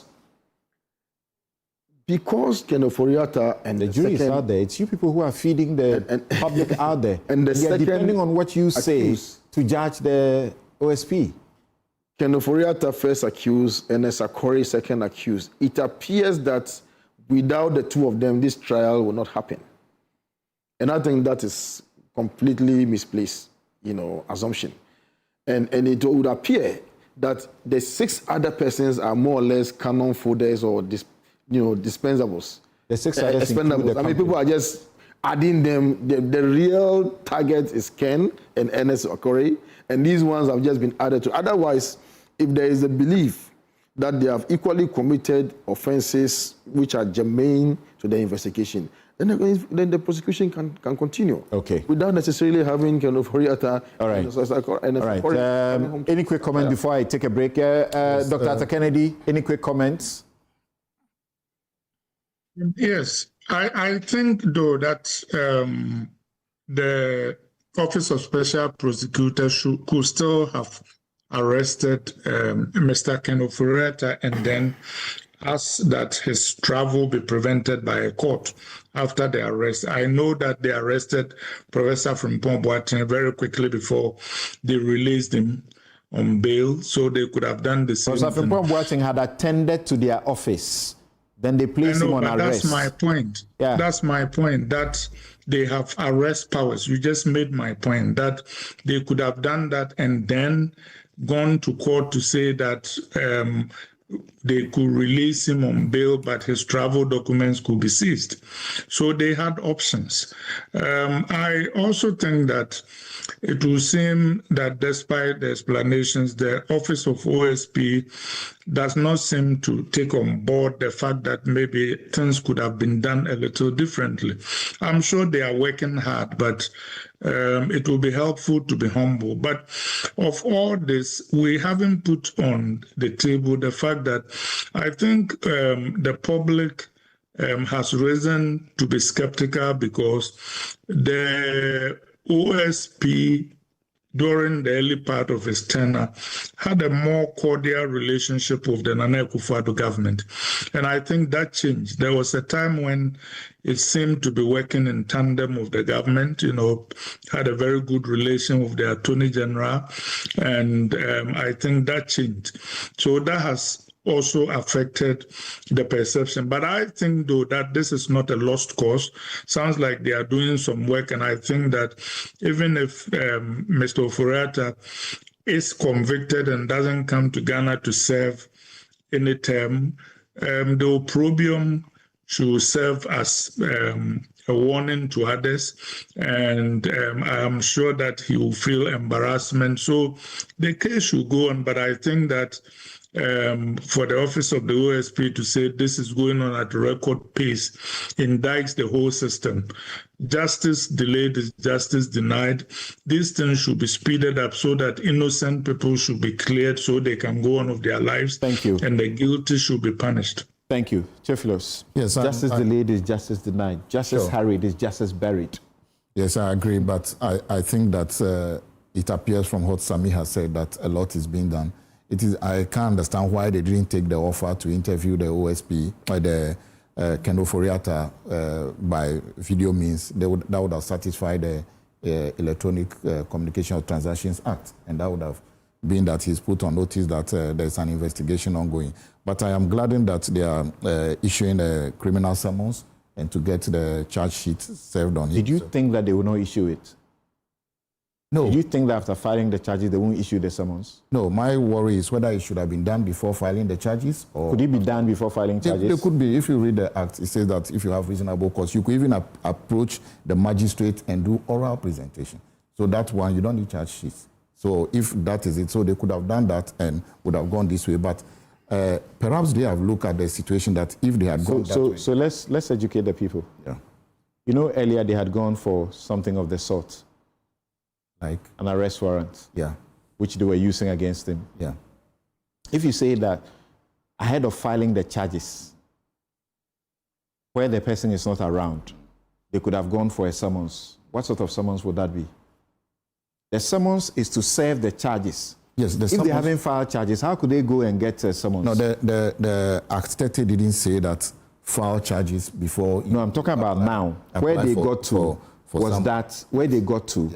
was that they needed a summons to serve the charges. Yes.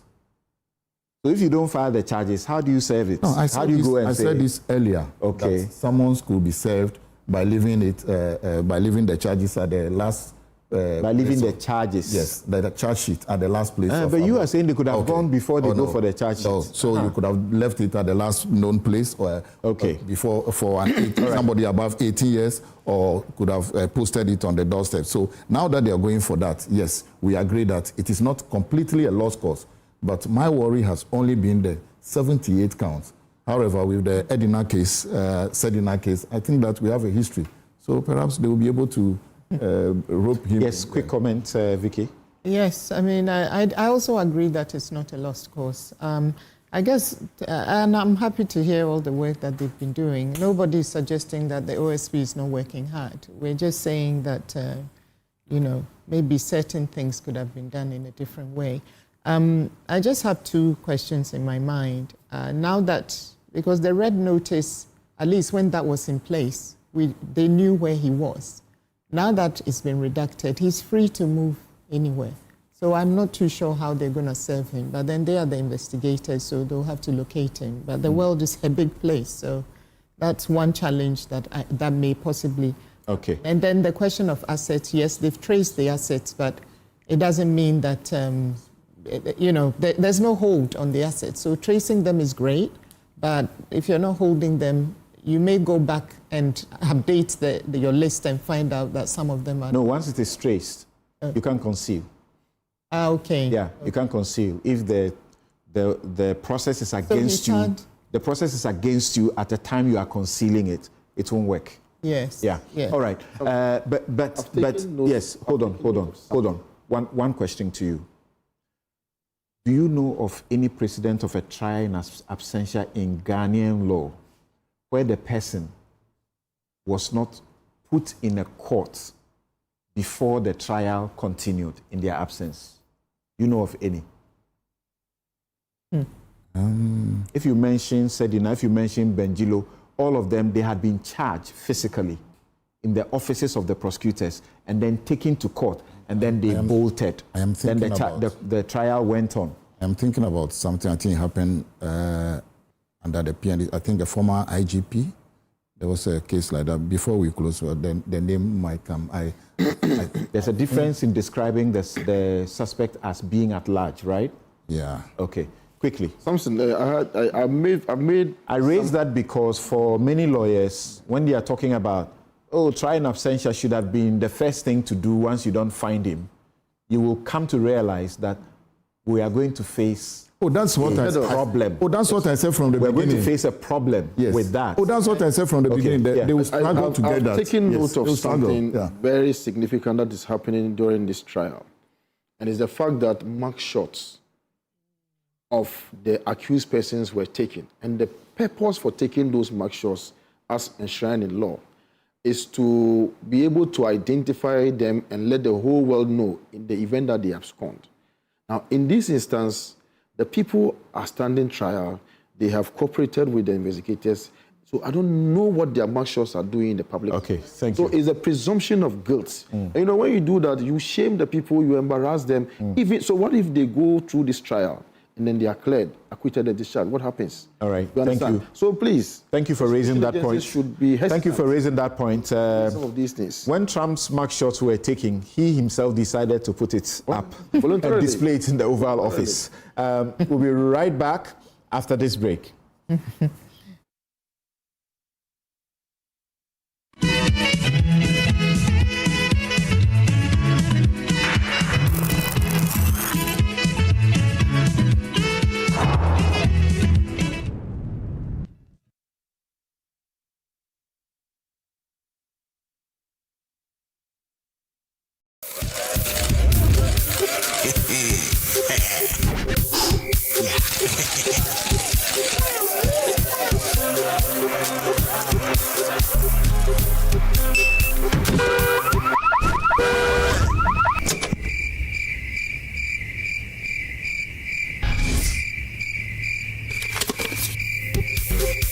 What will you do when you win big?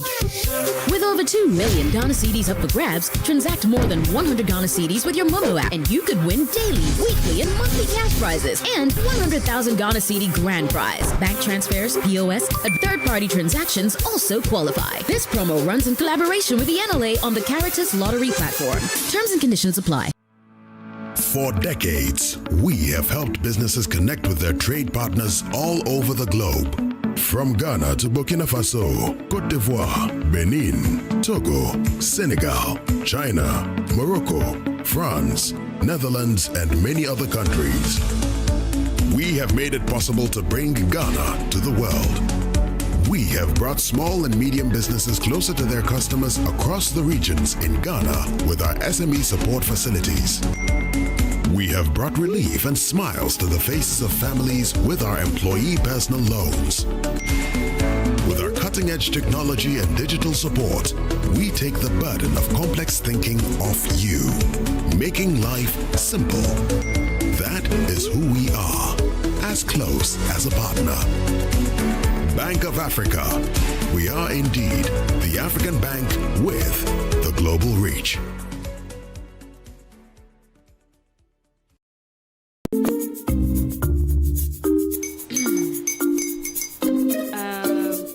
His uncle are almost here. Wait a minute. This one too, your friend Kwame. Wait, Kwame. Ask him the same Kwame again. Yes, mommy. I'm the second coming. Into all this tension just to reintroduce that broke boy from Kaswa. Why would you deceive the family like this again? Now I understand the whole delay. Troll from Kaswa, dear. Why wouldn't he be late? Or be late, of course.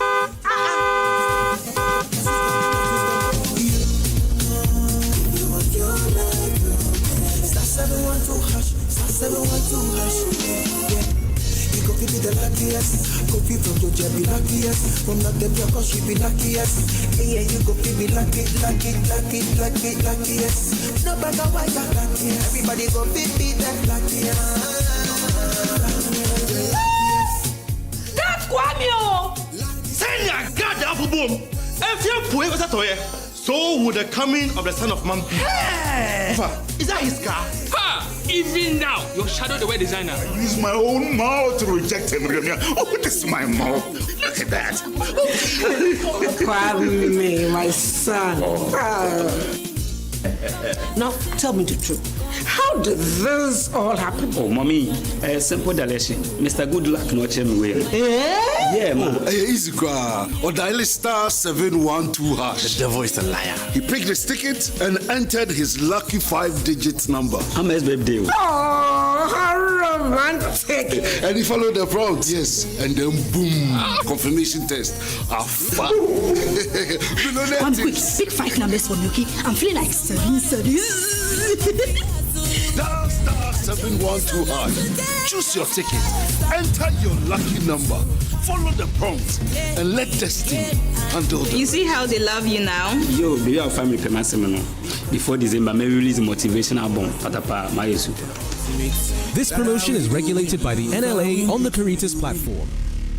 There is something extraordinary happening. Something you won't want to miss. A treasure that has been kept under wraps until now. The wait is almost over. Get ready to experience the unforgettable.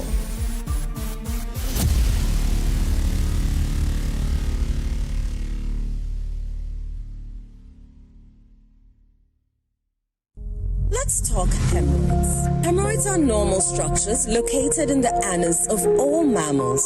But it is only man who suffers hemorrhoidal disease because of the erect posture we have assumed and the squatting that we do to empty our bowel. Hemorrhoids consist of a special type of blood vessels which fill with blood when we are moving our bowel and help to cushion the anus against the force of transmitting the stool. Afterwards, they empty their blood, collapse, help seal the anus to maintain continence. Over time, these vessels lose the elasticity of their walls, become dilated, permanently filled with blood, leading to congestion of the hemorrhoids. The symptoms of hemorrhoids are bleeding and prolapse of the hemorrhoids when passing stool, itching and feeling of warmth in the anus and anal discharge. Laser, ligature, and longo are the modern, minimally invasive, most effective and painless methods of treating hemorrhoids today.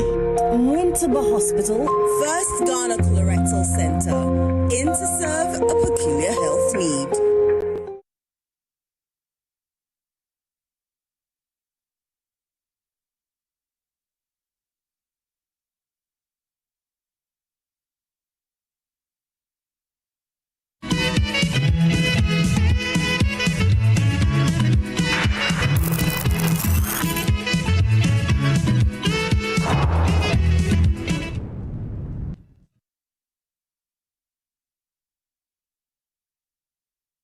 You're welcome back. This is Newsfile. It's your most authoritative news analysis platform, and here on Newsfile, we put Ghana first. Let me share some of your messages.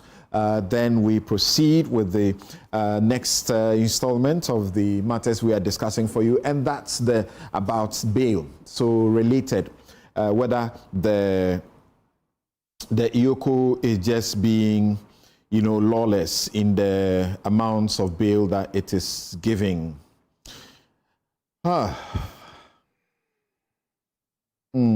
Okay.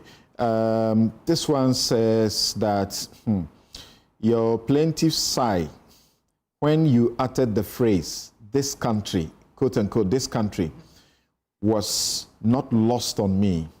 I felt the same way too about the legal and justice machinery at work in this country. I also wonder, like the lady lawyer, whether things will change. Dr. Arthur Kennedy spoke incisively and insightfully about the issue, but I wonder what will change. Great programming. I'm following with rapt attention. Thank you very much. And then, those of you commenting on Samson's stake, I'm not reading about Samson's stake. This one, Mr. Edu says that until we are ready to hold our presidents accountable, we can't fight corruption. Are we trying to say ex-president Akufo-Addo had no idea of the gargantuan corruption that happened under him? In any serious country, the buck stops with the president. The person who needs to be interrogated by the investigation agencies is the president, as in Akufo-Addo. The immunity clause should be reviewed now, or else forget about fighting corruption. Imagine an ex-president who has run the country bankrupt and enjoys full motorcades, full security, and all other full benefits of the state. This is a huge joke. We are not a serious country fighting corruption. Okay, maybe we should go and learn from Brazil and other places. They put ex-presidents in jail. Question for Sami. In April, the special prosecutor told us that the reason why Ken needs to attend their office in person is because their investigations have yielded enough evidence for him to be charged. How come it still took them 7 months to charge him? Okay, that's from Kojo. Albert says that a number of issues he raises, but I can read only a couple. He says, if he has nothing to hide, one of the panelists made the point. We are dealing with white-collar criminals who are very smart. Now the charges have been filed. His lawyers were shouting he had not been charged. Frank Davis, right? Now he has been charged. They should produce him, get him bail, and let him face trial. You cannot put impediments in the way of the OSP and accuse the OSP. They should produce Ken now. Double standards, all trickery and needless technical effusions from those blaming the OSP now. He has been charged. He has constructive notice. He should come. He should come. It's as simple as that. Let's not simplify what challenges the OSP is facing. On hindsight, it is easy to criticize the OSP. Don't forget, the man had lawyers who were making the OSP work difficult. Ofori-Atta should just come and face trial. I read a couple more of your messages. Manche Bruce says the OSP appears to be undertaking a political witch hunt rather than objective prosecution. His handling of almost all the cases before him has been nothing short of a malicious prosecution and a florid pursuit of fantasy. Hey, for the OSP, you are guilty until proven innocent. His modus operandi have been to be playing on the emotional keyboards of the public. His flagrant abuse of the mugshots of accused persons is unfair. How does he expect to pull through with 78 counts against Ofori-Atta and others? Amazing conviction. Manche Bruce. Takrade. Thank you, Manche Bruce. Papa Bisu. Papa Bisu always says what? Sphincters Road or Sphincters. Says, I believe it is high time we found some ways and means in bringing down Ken Ofori-Atta. Sad to say, with him out there, huge sums of alleged looted state monies via him and his cronies at Setting Island and other countries, seriously speaking, some covering up by him, will lead to Ghana becoming a bigger loser relative to hardship and sorrow he brought on us via his role as a former finance minister. Okay, thanks for your message. Yakubu Ibn Chambers says that, your long message is, do you know why the thievery and rot in the Ghanaian system continues to fester like a virus attack on the human immune system? It is because the perpetrators of these unforgivable financial malfeasance know in their hearts that they will enjoy the best legal brains to thwart any prosecution in the future. I suggest this country adopts the realist approach to prosecuting wrongdoing, where the law is put aside and real-time evidence is applied to prosecute. The delayed tactics in financial recovery and prosecutions are nauseatingly painstaking. Yakubu Ibn Chambers sends that from Wale Wale. And the final one says, I laugh when Mr. Atta Kennedy said that, Dr. Atta Kennedy said that wouldn't have done anything to this Ken's causes, looking at what he went through at Honorable Ken's hands. Ask when Dr. Dr. Baumia was in charge of the economy, what happened? And when they sabotaged Dr. Baumia, what were the results? Gamel. Okay, I don't really get your message, but that's fine. Thank you very much. Now, let's move on to the next issue about bail and Yoko. It appears that they are being accused. Okay, so accused. All of them are being accused. So let's listen to the Yoko boss, Raymond Archer, former investigative journalist, on whether or not their bail is intended to keep people in jail. I think some of the lawyers think that we have disrupted the bail system. And I will explain my philosophy to you. And it's very simple. I consider bail and sureties, or I liken it to the collateral you give for a loan. When you give a collateral that is less than the loan you take, there's no motivation to pay back. You can let the loan go run its length, and then there's no collateral to fall back, and you go into default. In the same way, bail is connected to a case. So imagine if I have a case of 100 million, the exposure or the risk. We do a lot of investigation for the banks, for example, where somebody has stolen $90 million. And then you catch the suspect. Then you give him a bail of $20 million.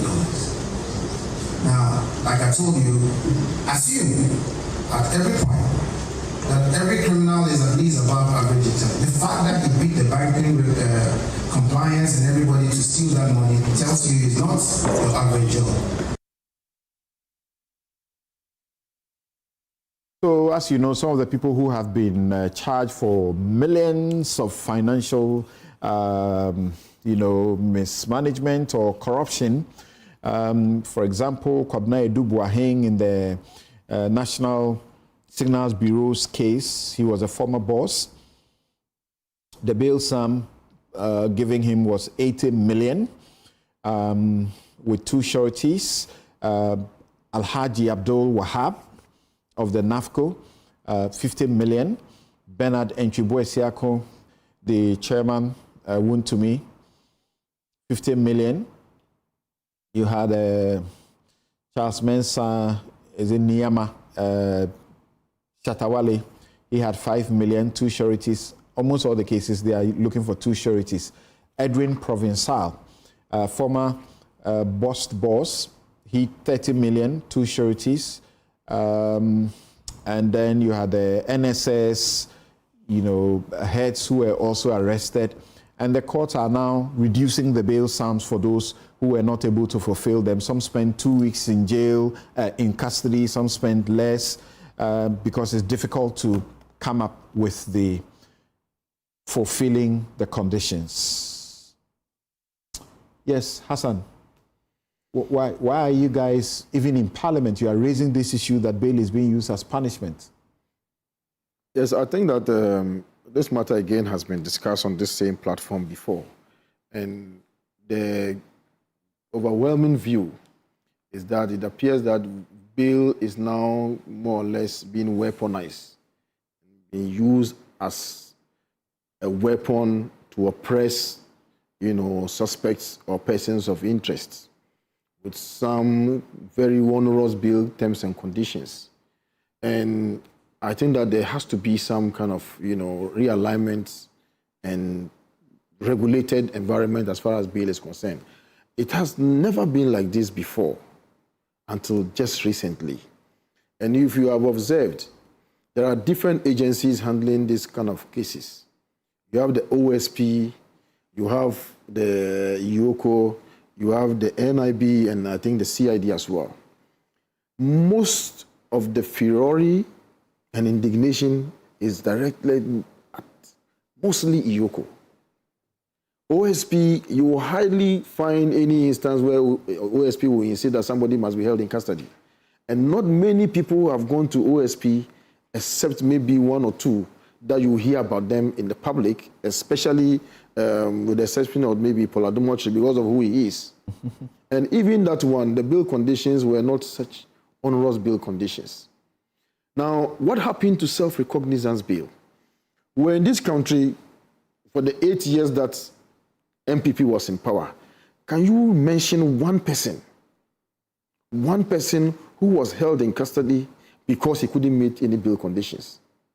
Can you mention one? You may not know. You see, we have had Stephen Opuni, Seidu Agongo, Dr. Kobna Dufour Jr., they have various chief directors, they have business persons. They were all released on bail right from the beginning. Second, you have another group, Dr. Tufosin, Dr. Kobna Dufour Sr. himself, Alhaji Collins Dauda, Kweku Ajima Mensah, and all of that. They were granted self-recognizance bail. Then you have another category. By police or by courts? By the courts. So we're talking about the police bail first. Even at that level. We're not talking about court bail. Even at that level, you will never hear it. Richard Jakpa, for instance, was he ever detained? He never slept in custody for one day. Do you know that for sure? I am telling you for a fact. So all these things about, we need to tie bail to the sums that, apparently had been lost and so on and so forth. But there are people who have been held in custody unrelated to any loss of money. So why are you still holding them in custody? What are you trying to recover from them? In the particular case of Yoko, if you go to their functions, Section 3, it provides that the Yoko would recover proceeds of crime, for instance. So in the mind of the executive director, if from their investigation, you are deemed to have caused or misappropriated 60 million cedis, then he has to give you bail conditions amounting to about 60 or so million cedis. That is wrong. And I think that the application of bail should be regulated under Article 296 of the Constitution because it's an exercise of discretion. What Raymond said? He said his philosophy. What's wrong with that? Yeah, he said his philosophy. Now, there are people who have occupied that office before him. Is that philosophy compliant with the law? It is not. Why? It is not. Look, we should be guided by the provisions of Section 96, for instance. Yes, what does Section 96 say? It provides... What does Section 96 say should be how to deal with bail? I mean, it talks about bail not being excessive. That one is very clear. And if you have it, we can read Section 96 copiously for the benefit of the listeners. You see, bail is being used as a weapon to oppress even accused persons. Look, if you have a very solid case, the law says you grant the bail depending on the circumstances of the but case. You shouldn't but use the bail as punishment. It shouldn't be excessive. That is what we are seeing. Who determines that it is excessive or it is being... At the point of inquiry, it is the agency that is doing the investigation that must exercise that discretion. Right. And it's a discretion that must be exercised, that they must exercise with, a lot of, empathy. But it appears that the whole idea is to convict you even before. We want to hold you in custody even before the trial starts. That is the whole intention. And I think that it is very wrong. Look, it has to be regulated by Article 296. But when you are exercising discretion, it must not be capricious, it must not be whimsical, and so on and so forth. But that is what we are seeing. Because the ED, for instance, when you heard, he said that his philosophy, so that makes it, capricious. And because people have occupied that office before, and we haven't seen some of these things before. It's the same law that we are applying, it's just different individuals. So he brings different philosophy to the office, and I think that it has to be regulated. It is, look, BNI, for instance, has investigated a whole lot of people. You will hardly hear anybody, maybe because he's a media person, coming from the media stock, because almost every case of Eoco is in the media space, especially if it has to do with any politically exposed person. So we have to be, as a country, watch it the way that we do. Otherwise, one day somebody will need Kotoka International Airport as surety. You need a property, maybe Tema Harbour. Because the rate at which we are going, 800 million, 150 million, 100 million. I mean, how many people have those kind of properties? You say for it to be justified. So that means that one person amongst them should be able to bring not less than 25 million. I mean, Why are they going to get these kind of properties? They are not realistic. So we must be measured, in the kind of bail conditions that. Look, for instance, if you look at Bost, Edwin Provençal, he was given a bail terms of 60 million Ghana cedis. The court reduces to 30 million. Yoko is appealing. What are you appealing for? What is it? What is it you're appealing for? And then, to make the matters worse, when the court varied the bail conditions, Yoko continued to hold him in custody pending appeal. That is wrong. That is completely wrong. You release the person. That met the bail conditions. They gave it 30 million cedis, and they satisfied the bail conditions. And they were still holding him. And they held him because they are appealing. Are you sure about that? The individual's rights. Are you sure about what you just said? Of course, that is what I have been told. Okay, so that's what I've been told. So and his lawyer is one Charles those who are involved also. in this case, and so maybe please. Yoko officials, if you are listening, we want to know. We want to check this. Yes, I stand corrected. We cannot immediately, independently verify what he's saying. That even after the court granted, varied the bail terms from 60 to 30 million. That is what I read. He fulfilled the conditions. He was still kept in custody because Eoco was appealing the decision. We would like to know about that. Yes, he's not in custody. He's not in custody now. Now I don't know. So, but Yoko is still appealing. Yes, I don't know whether he's still in custody. No, he's not. That's what I'm saying.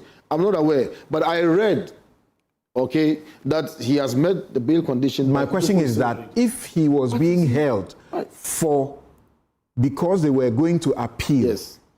Then because there is an appeal, the appeal has not been determined, so he should still be in custody. That's what I'm saying. I don't know whether he's still in custody or not. But the point I'm making is that, and I've been involved in arranging bail for some. How much is involved in his case? In his case, I think it's about $5 million. So, how do you describe 60 million Ghana cedis as excessive or punishment for a case of about $5 million? You see, you are presuming that the person is already guilty. That is the wrong thing I'm saying. You are based on Article 19, 3C or so. Correct me if I'm wrong. A person is presumed innocent until he is proven guilty or he himself admits to his guilt. But you are assuming that once you have been accused of embezzling $5 million, then you have stolen that money. And the only reason why is holding 30. The only reason why we will grant you bail. We had invited you earlier to read. The only reason 96. why. Hold on. Yes. Section 96. I have Section 96. Please read to our hearing. A court shall not, and it's which part of mutatis mutandis applicable to 96? Section 96.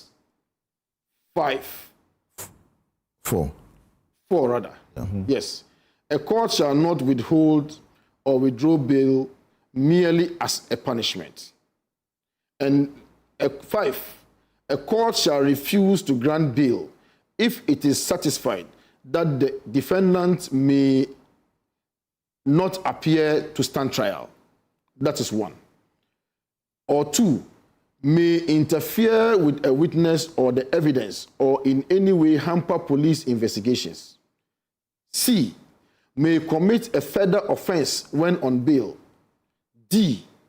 Is charged with an offense punishable by imprisonment exceeding 6 months, which is alleged to have been committed while the defendant was on bail. None of these conditions. But why did you? This is not conditions. This is the refusal part. This is the refusal, and I'm saying that you jumped how to measure the bail. Oh, but I think I've read it. You jumped. You stopped. You started from shall not. How is bail determined? The amount and this is C. This is 96.3. The amount and conditions of bail shall be fixed with due regard to the circumstances of the case and shall not be excessive or harsh. So that's the question. With due regard to the circumstances of the case. Thank you. What does that mean? Does it mean that the gravity of the case? Exactly. So if you are facing a charge of $5 million US dollars, yes, translates into how much in Ghana cedis? That's almost about 60 million Okay. cedis. And you are asked to post a bail of 60 million Ghana cedis. Yes. How do you say that's excessive? I'm saying that if you use the amounts to determine the bail, then you are more or less convicting the person. But that's what the courts do. No, the courts don't normally do. Why do they? They do. Okay, so why do they give self-recognition? Ask any judge. They will tell you that they use. So what is the criteria for the gravity of the offense? This same law. The bail. This same law provides for self-recognizance in spite of this. It's discretionary. So it's discretionary. That's what I'm saying. So you can't say that because the amount is this, the bill should be necessarily tied to the amount. Then why do we give this in the self-recognizance bill? In the NSS case. What is the intention? In the NSS case, you are talking about 2.2 billion, right? Correct. And they are granting bail to the tune of how much? 800 million and even 10 million. Yes, 10 for million. Gifty Owari is 10 million. Yeah. And for the OCICB, for a case 800 of million. 2.2 billion. You understand? No, but they are charged for different, I get that. I get that. Amounts. How do you determine excessiveness? Precisely. When you use the amount. That's what Raymond is asking. No, I'm saying, for instance, let's use Gifty Owari's case, for instance. How much is he to have embezzled? 30 million or is it 40 million? But the bail condition is 10 million. Now, OCICB is said to have embezzled about 1.2 billion Ghana cedis, but the bail condition is 800 million. So why would the court, for instance, reduce the bail terms from 60 million to 30 million for Edwin Provincial? Because it is not necessarily tied. It is about whether the person would appear. Do you agree? To stand trial. Theophilus, do you agree? No, importantly. I don't agree. There is one part of in fact, he jumped nicely in the 96.2, which says that where a police officer or a district court has given a bail condition, a circuit court or a high court can reduce it. And that they could have done easily. I don't see where he's taking this from. What Raymond Acha said is, assuming the issue you are contending with is $5 million, as you said, and you give somebody the bail sum of 5 million Ghana cedis or 10 million Ghana cedis, and the person decides that, yeah, I'm really guilty, let me abscond, and my surety, they can pay the 10 million and I keep whatever million I have. That is some of the things that go into grant or bail. Senior, as you said, we have had this discussion before. If a police officer, Eoco, or whichever body has given bail, and you feel that it's excessive or onerous as it is, you apply to the court, the high court, as they've done in Provençal's case, to get it reduced. Even when the courts themselves give bail and you feel that it's excessive, you sometimes apply to the court to get it reduced. The idea that it's excessive, we cannot really say, except they tell you that we are going to use the bail as punishment to hold you. They don't. And again, let's educate our people. I am getting the impression you mean that when they ask you to bail condition of 50 million, it is like you have to pay the 50 million. No, you are not to pay the 50 million. So asking that is the philosophy behind. No, that is not. You are not supposed to pay 50 million. Is the situation where the sureties will guarantee that they will bring you to court. The whole purpose of bail is to bring somebody to court, to appear before court. No, but the sureties. Yes, the sureties. They are supposed to show property worth. Yes. Worth the amounts.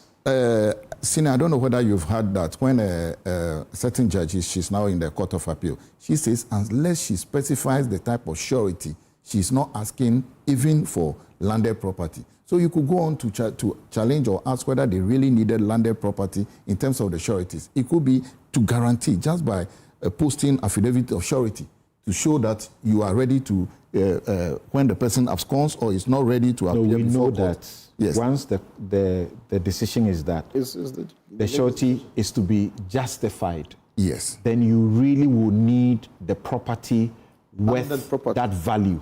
Yes. Senior, and this is the circumstance they are fighting. Senior, and he's telling you that to the extent that the court is looking at it with a different view, you give 60 million and the court casts it to 30 million, it shows that you are being excessive. No. Senior, the courts themselves can give 60 and you go back to the same judge. Look at the Asibe case. They went back to the judge and the judge reduced it. It doesn't mean that the judge himself realized that what they have given is excessive. If the judge realizes that they are excessive, they reduce it. It doesn't mean it is somebody who has influenced the judge or using it as punishment. It is that you look at the circumstances, you go back. We do it always. Bail conditions are given even by the court. You go back to say, even that day, you tell my lord, my lady, that looking at the circumstances, my lady, this particular type of bail is as if you have refused the bail, our application for bail. So my lady, kindly reduce it or look into it and give us something that we can be able to. He's saying that some of these people, almost all of these people, please hold on, almost all of these people, they are public figures, all right? Why don't you exercise the discretion to grant them self-recognizance, where they only come and then they show you their ID card and that's enough? Then you let them go, or perhaps even just detain their passports. Yes, Samson, you use the word discretionary. The person who exercises that discretion would have had the privilege of having certain information that yourself, myself, don't have. That is in the wisdom of that person and using that discretion. This is what I will give to make sure that you appear before us or you appear before a court of competent jurisdiction the next time you are asked to come. We have had a situation we just discussed this morning where people have absconded. So there is history. At least certain things inordinately or inarticulately would have been at the mind of somebody exercising discretion. It is not, the idea that is excessive is neither here nor there. If it is excessive, we have had this discussion before. Go to court, ask the court that it is excessive. The court will reduce it. You don't lose anything. The only other thing you lose may be your application and your advocacy. So for me, I don't see this to be a big issue. That the one that worries me is to ask the AG why the courts are even giving those type of terms. The AG does not control the courts. The courts have their independent minds and their independent way of... Is the AG who applies... No. Yes, the AG court has said... Is the AG... The Supreme Court has said that bail is not ministerial. Yes. It is judicial. Yes. So if police inquiry bail, as Yoko, OSP and Co are doing, they give you bail and you're not able to meet the terms, within 48 hours, are they not supposed to take you to a court for a court to determine your bail because you are not free? The law says you have to be released within 48 hours. Either unconditionally or on a condition. Now, if you go to section 15 of Act 30, it says that the bond may be enforced as if it were a bond executed by order of court. So if the police or Yoko gives you bail with those conditions and you are not able to meet it, it is as if the court has given you those conditions and the same way they will enforce it. So it is not a matter of they've given you bail, you've not met it, so within 48 hours or after 48 hours, take you to court. It's in section 3 here as well. Section 3 says what? Says that a person referred to in, that is custody of person restricted, may at any time before or after the expiration of the period of 30 days be required to enter bond with or without sureties for a reasonable amount to appear before the court or at the police station or place and at the time as stated in the bond. The bond may be enforced as if it were a bond executed by order of a court and conditioned for the appearance of that person before a court. It is section 15 that the police, the Eoco, etc., have that authority to grant bail or not. And the section 15.3 says that bail that they will give you, it is as if the court has granted you bail. You cannot say, senior, if you appear before court and the court grants you bail and you are not able to meet the bail conditions, because of that, they should release you or they should take you back to court within 48 hours again. If that is the situation, that cannot be. Okay. So the idea that you have been granted bail in Yoko or police and you have not been able to meet a senior, it just means that we have released you. Meet these conditions and go home. You've not been able to meet them. If you feel that our conditions at police station, Yoko, NIB are too much, go to the court, as he said in 96.2, to say that the conditions are excessive. Please look into it as it's done in Professor. Okay. Dr. Kennedy, what are your thoughts on this about the bail? And it's notoriously known when people are public figures, when people are MPs or they have been MPs before, they have served the republic before, that it is easy to grant them self-recognizance where they are not required to give anything. They are not required to bring sureties, because we can trust. Some of the people involved they have property, they have family in this country. The suggestion is that you cannot be saying they will want to run away from Ghana, you know. But some people will say, well, what do you say about Ken Ofori-Atta? Yes, that is if he has run away.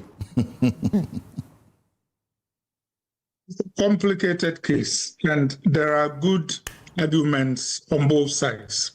Let me begin by saying that in 1984, when I was arrested and charged with subversion by the PNDC, I was granted a self-recognizance bail, because if I had to meet bail conditions, I probably would still be in jail now. And the PNDC, as a student leader, you were granted self-recognizance?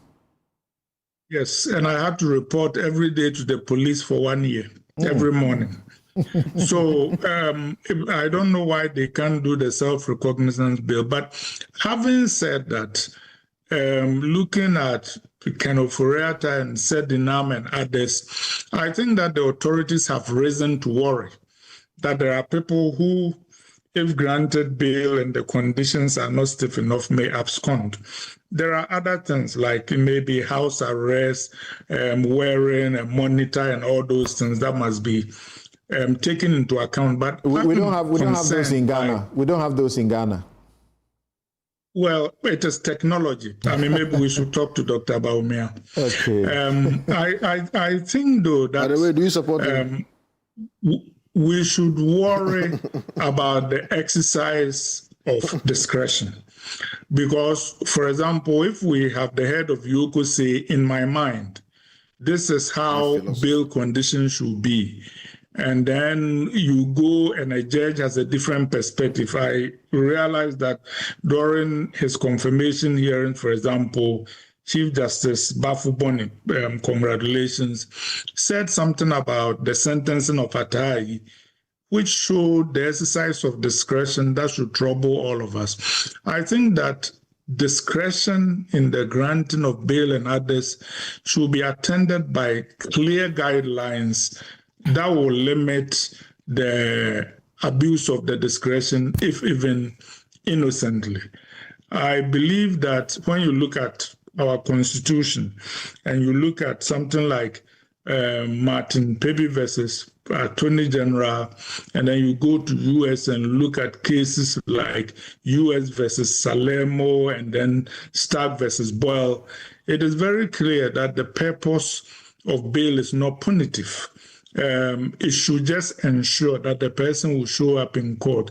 And we should be careful about a situation where it drifts to have punitive implications, because when we do that, then we are drifting away from the anchors laid down by the Constitution. So I think we should look at that. But Samson, while we are talking about this, I think we are really focusing on the problems of big men. I know you do a lot of very admirable work in the prisons.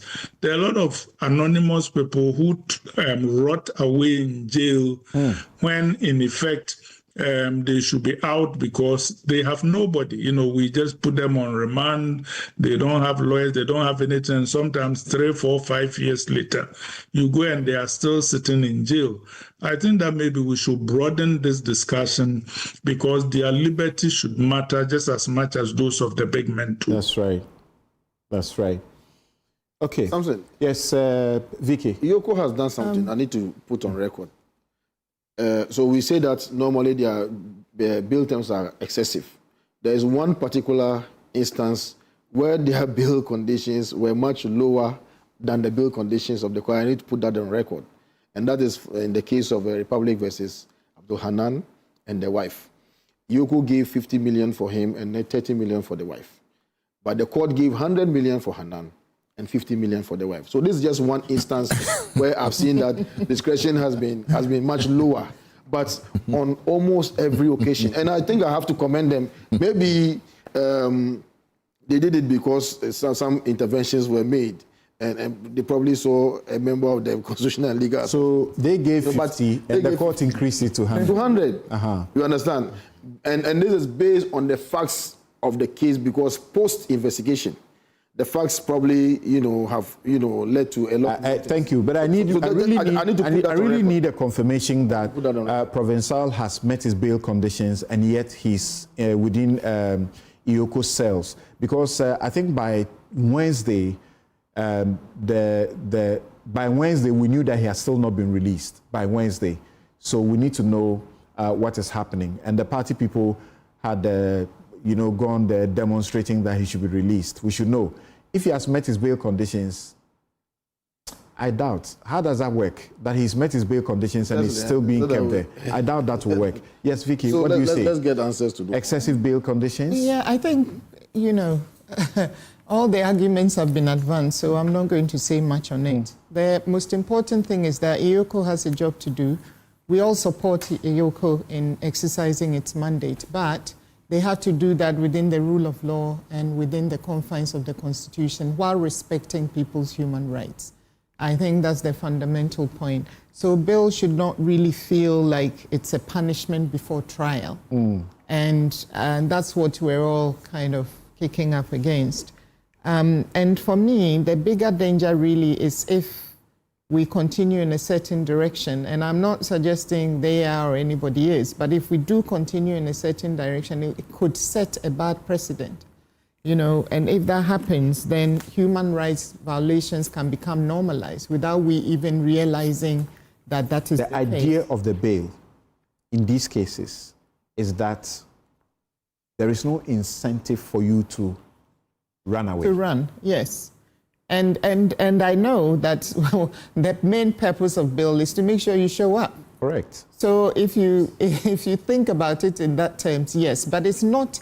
I don't think it should be as narrow as that, because in every situation where you have the Constitution, and that's in every situation, and then you have human rights, you have to do a balance. And I'm not suggesting that Yoko is not striking that balance, because the sums involved are staggering, and these are huge amounts of money. So if he's invested, say this 1.4 billion, for example, and then bail is set as 100 million, people will be like, why? So it's just getting that balance between mandate, Constitution, and human rights. So, experience tells you a different story. Truth is, if any of these were my clients, I'll say, this is too much. Yeah, so but what I'll do will be to go to the next step and try to get a reduction. I've seen a situation where I have to represent people who stood surety for people. And because the sums were not much, one used his house, the other used his house, all to support a friend. He ran away. Oh, so they lost the house? Their properties were at stake. To street the bond. Yeah. So this is somebody who felt, after all, my skin has not gone into the game. It's my friends who are using their property to help me out. So he could run away. That's a moral challenge. So he ran. Wrong, yeah. So he was traced to Nigeria, but it was difficult to get to him to bring him to the country. And so his friends rather suffered. So it's always I'm not discouraging you from posting bail shortly for your friends. That's as much as you trust them. Thank you very much. This is Newsfile, it's your most authoritative news analysis platform. And lawyers and teachers, professors are sending messages to me that we should be careful we don't miseducate the public. I don't have his permission to mention his name. This a lawyer, professor, teacher. He says the gravity of the offense is a material fact. When a lawyer says it's a material fact, it's not common English. It's a material fact to be considered in determining bail. We should let the public know that. Then this other one, Albert, is also a lawyer in teaching. He says that judges use the amount involved to peg the bail is a fact. Let's not change the rules because that's what they are. Kojo says, let us be logical. Why do we peg the bail amount to the amount the suspect is accused of misappropriating? Should it not be tied to the known assets of the accused? They may be innocent and may not have misappropriated any money. So if you ask them to go and find access to the tune of the misappropriated amount, where are they supposed to go and find that money? Or is it only people with rich friends who deserve justice or bail? Well, I can assure you that judges always look at your circumstances. So if you are a poor person and you have committed these little offenses, we get bail for people. I mean, self-recognizance. They may not even be known, but the judges, sometimes they look at the circumstances and they'll believe and grant you bail to go. But when the stakes are this high, they are very careful. We'll be right back.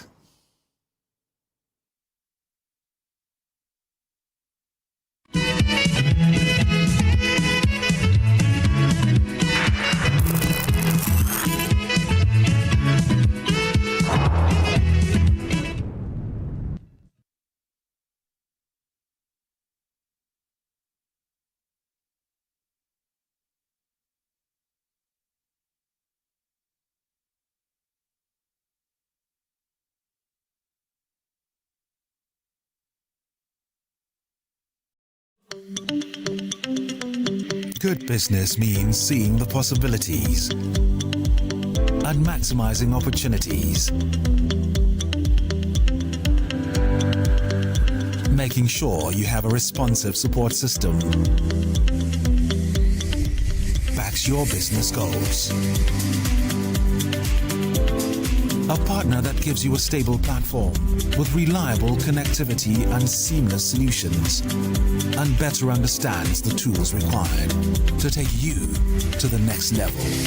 With so many moving parts in running a business, we do our best to provide you with some stability. The only kind of stability you can find with MTN Business Broadband, the fastest and most reliable internet provider in Ghana, making sure you stay ahead and stay connected, because we understand what makes your business tick. Sign up today on broadband.mtn.com.gh or call or WhatsApp 0244 308 111. MTN. For decades, we have helped businesses connect with their trade partners all over the globe. From Ghana to Burkina Faso, Côte d'Ivoire, Benin, Togo, Senegal, China, Morocco, France, Netherlands, and many other countries. We have made it possible to bring Ghana to the world. We have brought small and medium businesses closer to their customers across the regions in Ghana with our SME support facilities. We have brought relief and smiles to the faces of families with our employee personal loans. With our cutting-edge technology and digital support, we take the burden of complex thinking off you, making life simple. That is who we are, as close as a partner. Bank of Africa. We are indeed the African bank with the global reach. Do you often feel pain or discomfort in your abdomen? Struggling with constant heartburn, hernias, or gallbladder problems that slow you down? You may require a laparoscopic surgery for any of these conditions. At the Bank Hospital, we offer laparoscopic surgery, a modern and minimally invasive procedure that provides smaller cuts, less pain, and faster recovery. Choose advanced technology, skilled specialists, and compassionate care. Visit the Bank Hospital today. So, Charlie, the deal there, I almost get her.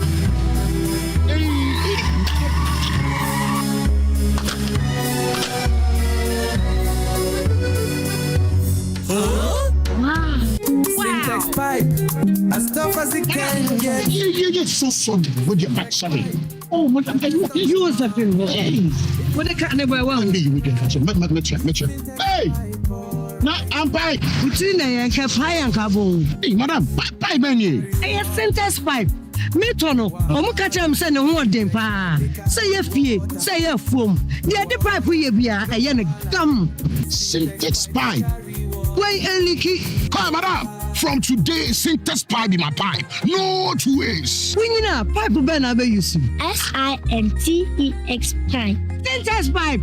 Ile carry water. No hala. From from the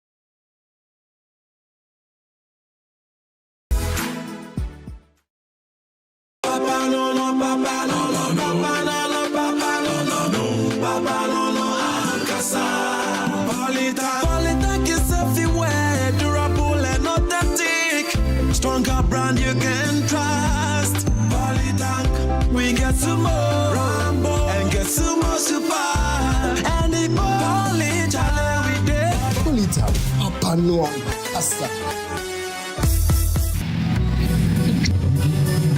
So, Charlie, the deal there, I almost get her.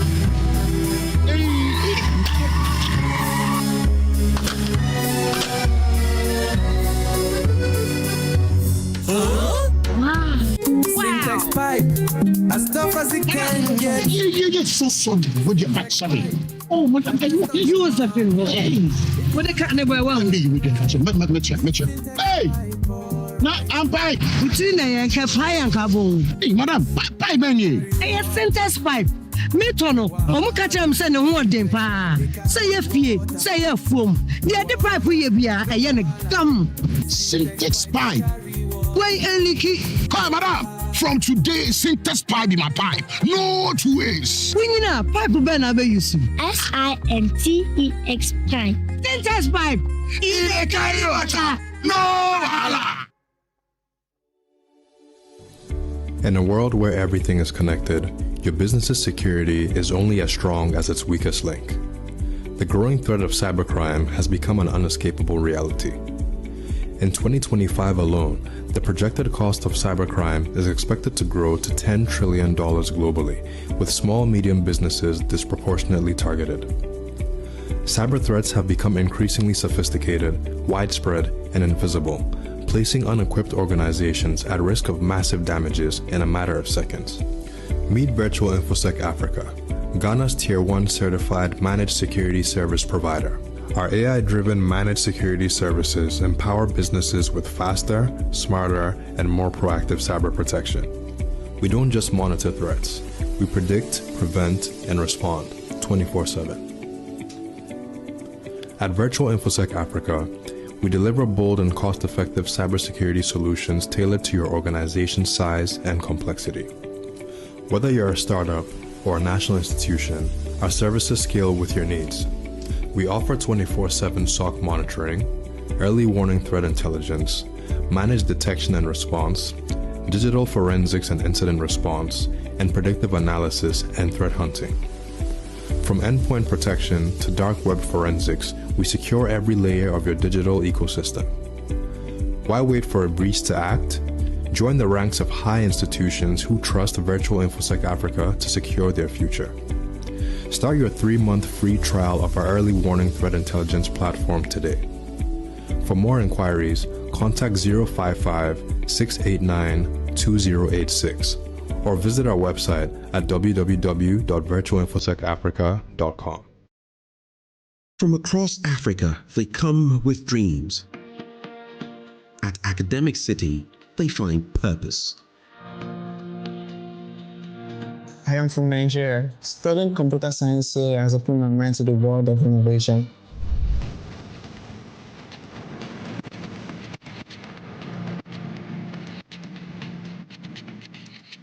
As a parent, seeing my daughter thrive at ACT gives me peace of mind. ACT didn't just teach me skills, it gave me the confidence to lead change. A world-class faculty, hands-on learning, a campus that inspires bold thinking. Join a community building Africa's future today. Academic City University, educating future-ready leaders.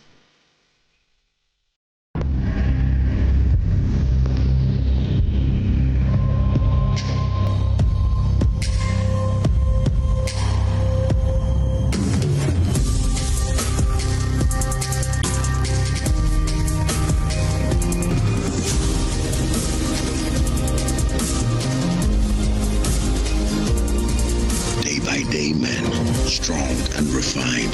The skincare you deserve.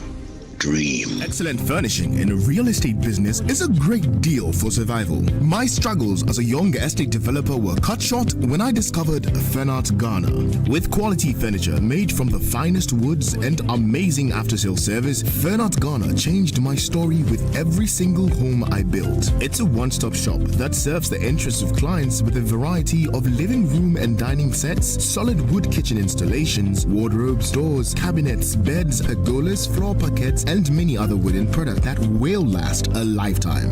With Fernat Ghana, all clients are offered the opportunity to customize furniture to their specifications, and the smile on their faces says it all.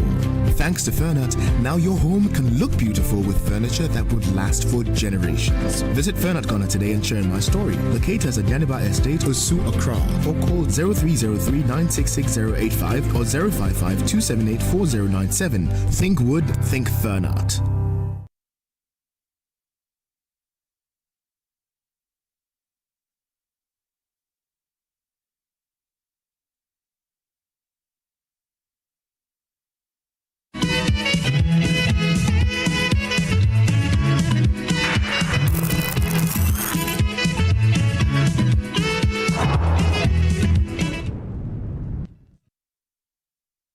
You're welcome back. This is Newsfile, it's your most authoritative news analysis platform, and here on Newsfile we put Ghana first. And I've Hassan Tampolo here, I have Vicky Bright here, Theophilos here, and also Dr.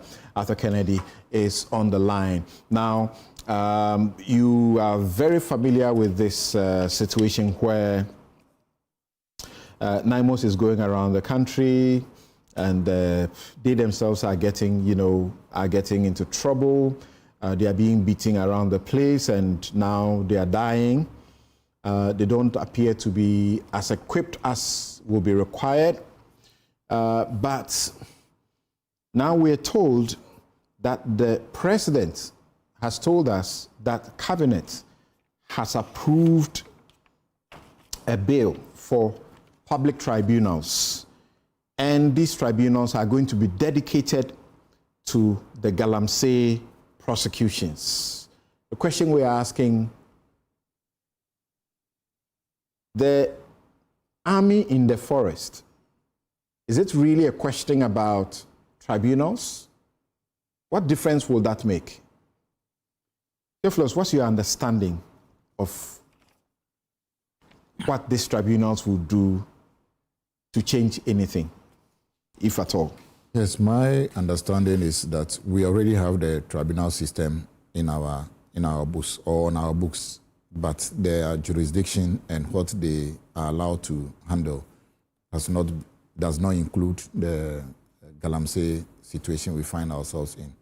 And at the last meeting with the CSOs, the president's meeting with the CSOs, the Attorney General indicated that the bill or the tribunal system for the Galamsey thing will give definite time limit for trial of Galamsey cases. Maybe we should liken it to maybe fast-track courts of yesteryears. So they had a situation where they feel that the judicial system is already choked. People go to court today and they are back to the field tomorrow and continue to work, do the same thing, and they are arrested, they come back. So this should be specifically to handle Galamsey, and they should have a definite time span. Indeed, I think the Attorney General mentioned 6 months for the cases to be dealt with. Then after that, the persons on the panel are also aware that each case is supposed to be dealt with within 6 months. Either you dispose of it or the case cannot go on. So the idea is not necessarily to make extra courts, but the idea is to fast-track prosecution within the Galamsey field. That is basically what the new tribunal system will be. And mind you, it's already on our books. The Constitution makes provision for it. Act 59, the Courts Act, also makes provision for the tribunal system. We have the regional tribunals, we have circuit tribunals already on our books. Right. I can confirm that one idea of the tribunals is that there are strict timelines. There's not going to be trials forever. And another effective part of it Hassan, is that this interlocutory appeals, when the trial is going on, somebody raises one objection, the judge rules on the objection, one party is not happy about the ruling, they are going on appeal. So if in one day a trial is going on and somebody raises 6 objections and all those objections, they are overruled, there will be 6 different appeals perhaps, and that will stall the case. This is not going to allow for that. If you have any appeals to make, wait for the entire case to be over, and all points that you may have raised, you can appeal in one bulk. So this will help the Galamsey fight, won't it? Samson. Speedy trials. I am surprised that at this moment in time in our democratic journey, we are bringing back the tribunal system to come and assist in disposing of cases with structures that are a bit different, not allowing interlocutory appeals and so on and so forth. Much as we are fighting the Galamsey menace, we should be mindful about the fundamental human rights and freedoms of our own people. Now, what we are doing amounts to what I call knee-jerk reaction. We know the solution to this Galamsey fight. It has nothing to do with the prosecution or otherwise of cases. It is just a way of bringing back the tribunal system because it's an electoral promise that the NDC made. The NDC said they were going to bring back the tribunal system. They didn't say they were going to bring it for the purposes of Galamsey. The Constitution has not abolished tribunals. The Constitution has not abolished tribunals, but over the years, I don't know when you last saw a tribunal sitting, because it is one of the relics of the revolutionary period, and we wanted to do away with those things. We used to have the citizen vetting committees, we had the CDRs, PDRs, ACDRs, and so on and so forth. We want to forget about all of those and work with the regular course. So you can Some say tribunals are more effective. You have a judge who is the chair, and then you have 2 other people who are not lawyers. Who are not lawyers. Yes. We don't know how they'll be chosen now. Who are not lawyers. Yes. Maybe one has a financial background. Maybe one has some forensic something background. They sit with a judge. Party people. They sit with a judge. They sit with a judge to determine a case.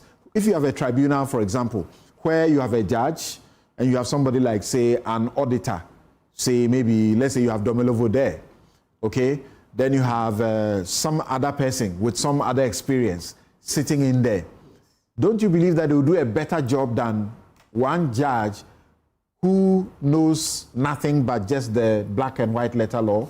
Samson, the court system allows us to bring experts to come and then give direction to the courts. But they don't give direction. They don't make decisions. Samson, it's the judge who makes the decisions. Gone past this tribunal system. No. There's a lot of pain in Ghanaians who have gone through some of this tribunal system. So we do not need to remind... And the military regime, is it not different in a democracy? Look, Samson, that's why Professor Komunda wrote an article, Forgive Us Our Trespasses. And that's why we have all those transitional provisions under the Constitution, so that things that have happened in the past will remain in the past. Look, why don't you set a court up, special courts to deal with lands, for instance, to deal with forests, to deal with Galamsey, and so on and so forth. You can set up courts, divisions, various divisions of the High Court to deal specifically with... They are already there. Those are already there. So you should use them. You understand? I'm not sure Galamsey's solution is setting up tribunals. I disagree completely. And I think that is misplaced priority. Look, the problem that we face right now are party kingpins, all right, who have taken over the Galamsey exercise. Look, this exercise by NIMOS, for instance, who are the people that they have been arresting? They've been arresting the little fries. How many kingpins, have been arrested so far? So the major people who are funding and running these Galamsey operations are known. Nobody has done anything about them. And then we go and bring Chamamun to me and say, what, Akunta mine. Is he the only person who probably is doing mining in forest reserves? There are people doing mining in forest reserves currently. So when we say some of these things are supposed to be, done in a partisan way, we mean it. See, a member of parliament, party chairman, there are allegations of even some regional ministers involved in this exercise. Can you take them before a tribunal to say that you want to try them before a tribunal? Look, let's work with the regular court system. I think that this issue of tribunal is misplaced. We should resort. Look, it's as if it's as if you are even indicting the current. Let me go to Dr. Atta Kennedy. Dr. Atta Kennedy. Dr. Atta Kennedy. We have. It is there. We have armed men who are holding territory. Gentlemen, let's come back here. We have armed men who are holding territory in sovereign Ghana. Some of the forest reserves are no-go areas because the people there are armed. As we are told, at least 5 of them are, NIMOS cannot access them. We are told that you have as many as 2,000 people who will be there and they are armed. Sometimes they approach and they have to retreat. So my question is this a legal problem for a tribunal, or this is a security failure? Are we bringing a knife to a gunfight? It's not a legal problem. It is a national security issue. I think that the tribunals, it's not necessarily that they are a bad idea, but they are a side issue. I'm a physician. You don't deal with the problem of lung cancer by finding good surgeons. You ban smoking. The US didn't deal with the problem of the Second World War by setting up Nuremberg whilst the Second World War was going on. They invaded Germany first before they looked for the corporals to try. They did not set up courts to try the Japanese and see whether they should go to jail. They interned the Japanese. At this stage, the key thing for the government to do is to recover those forests and those areas that have been taken over by Galamsey agents by all necessary force. Then once you pacify that and there is peace and you have people in custody, you decide where and when they should be tried. As far as I'm concerned, this talk about setting up tribunals, which, yes, is in the law and all that, I think they are side issues. It is time to prevent the pollution of our waters. It is time to prevent the destruction of our forests. It is time to prevent the feeding of mercury and other toxins to unborn children and to women. And it is time to stop the degradation of our environment. And this is the reason why we have an army. That is why we have a state. That is why we have a government. These are not things that private individuals can do on behalf of the state. It is the president and the government who must handle it, and the president must face the necessary priorities and deal with them while we all give him support. Then after we pacify everything, we can look at who deserves to be tried and where and when. But making sure we are rounding them up in their thousands in these bushes and water bodies and throwing them into jail within 6 months is one effective way to fight it, isn't it? It is not the effective way to fight it. It is the equivalent of talking about auditing. When you have massive corruption, you don't solve corruption with auditing. You put into place, as my friend Samoa Santi will say, preventive measures that will prevent the stealing, not do auditing after the stealing has taken place. We are doing the equivalent of medicine. When we are worried about a pandemic of sexually transmitted diseases, you don't look for penicillin and other things, you look for condoms, so you prevent them. The condoms are taking the forest back by force and all necessary force. Yes, so Vicky, as I asked earlier, are we going to, a war, with a knife? I think it's only a part of the solution. It's not the solution. Is the problem non-prosecution or delayed prosecution of Galamseyers? Is that the problem? Oh, I think that one requires a two-pronged. There is a national security issue. That's the foundation of all of this. This is part of the solution in the sense that I think I heard the president mention there's a backlog of 5,700 cases or something of these illegal miners. So it's not something that can be ignored. So it will increase prosecution capacity, and it will also expedite these things. So that is part of the solution. But for me, it increasingly feels like we're no longer fighting Galamsey. It feels like we're actually fighting organized crime with weapons, taking territory, because these guys are taking territories now. Correct. And they are defying the state openly. They are not hiding. It's only the other day we were just discussing in this very studio a situation in Obuasi where the military have their camp, and then right opposite the camp, the Galamseyers are there, and they are actually encroaching into the military camp. So increasingly, it feels like we are now dealing with parallel authorities. It's an economic militia with a lot of arms and a lot of power, and it's a very dangerous combination. So it is a national security problem. And for me, I feel that as long as we don't dismantle the networks behind these excavators, i.e. the financiers, the political patrons or politicians, and the officials who are looking the other way because they are personally benefiting from this situation, we cannot win this war. We cannot. Because we need to go behind this menace to tackle it from the root. Otherwise, it's like, clearing weeds, they keep growing. We have to go to the root. Master Planner Junior, policy analyst in Kintampo, he says that we are using a knife for a gunfight. The 2026 budget allocation to fight Galamsey is 150 million. Abner Sayasari has asked a question about that. 150 million.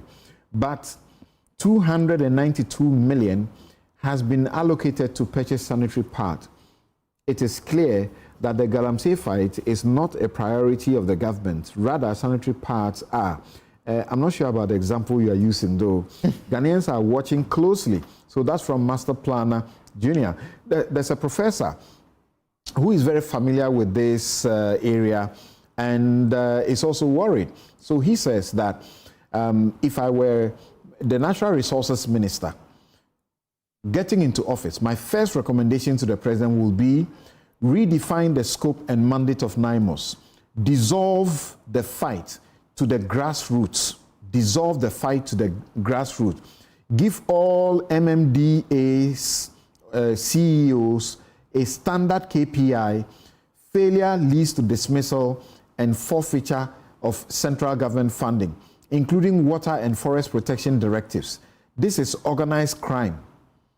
It has little to do with mandate of Ministry of Lands and Natural Resources and so on. It's a national security issue.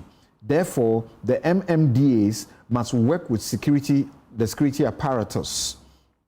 Else, NIMOS will be unsuccessful and it will be most painful. Right. A quick one. Let me just inform my senior here, which I believe you know. Godfrey Dami tried to remove the interlocutory applications during normal trials, but they couldn't finish that. So the idea you brought for that this will be removed, it's not a new thing. It's not an NDC. For daily trials, Godfrey Damo was pursuing it. Yes, so that we remove interlocutory. So please, that aspect, relax. It has always been in the pipeline. The ACDRs or whatever it is are not court systems. Let us not mix the issues. And indeed, the tribunal systems are part of our legal system. The Courts Act, the Constitution says so. But again, the punishment and deterrence is part of preventive measures for tackling Galamsey. I mean, I don't see how having daily trial, having specific duration to do trial of people who, as Vicky said, we have organized crime, cannot be used as a form of preventive. We are tackling the thing in every front. Now, I don't want to do equalization, but perhaps you are inviting me to equalize, equalize somewhere. Otherwise, I would have said, recently... They will always say, I don't want to do it. Yes. Meaning they want to do it. Yes, recently, 9 months arrested Kimping, and recently somebody appeared... Arrested who? Oh, it was in the news that they arrested someone who, even a chief, who chased them, who approached them. Did they arrest the member of parliament? No, even that would not have happened under Nana Akufo-Addo. That a member of parliament was arrested, that would not have happened. Members of parliament were arrested during Nana Akufo-Addo. Who? Give me one. But you see, not for Galamsey, but the issue I complained about. Yes. 9 months goes there, touches and leaves. And leaves. The people are there. But what's the part of what it is doing, which eco-conscious citizens, Awola, Sewa and Co. are mentioning. That's my worry.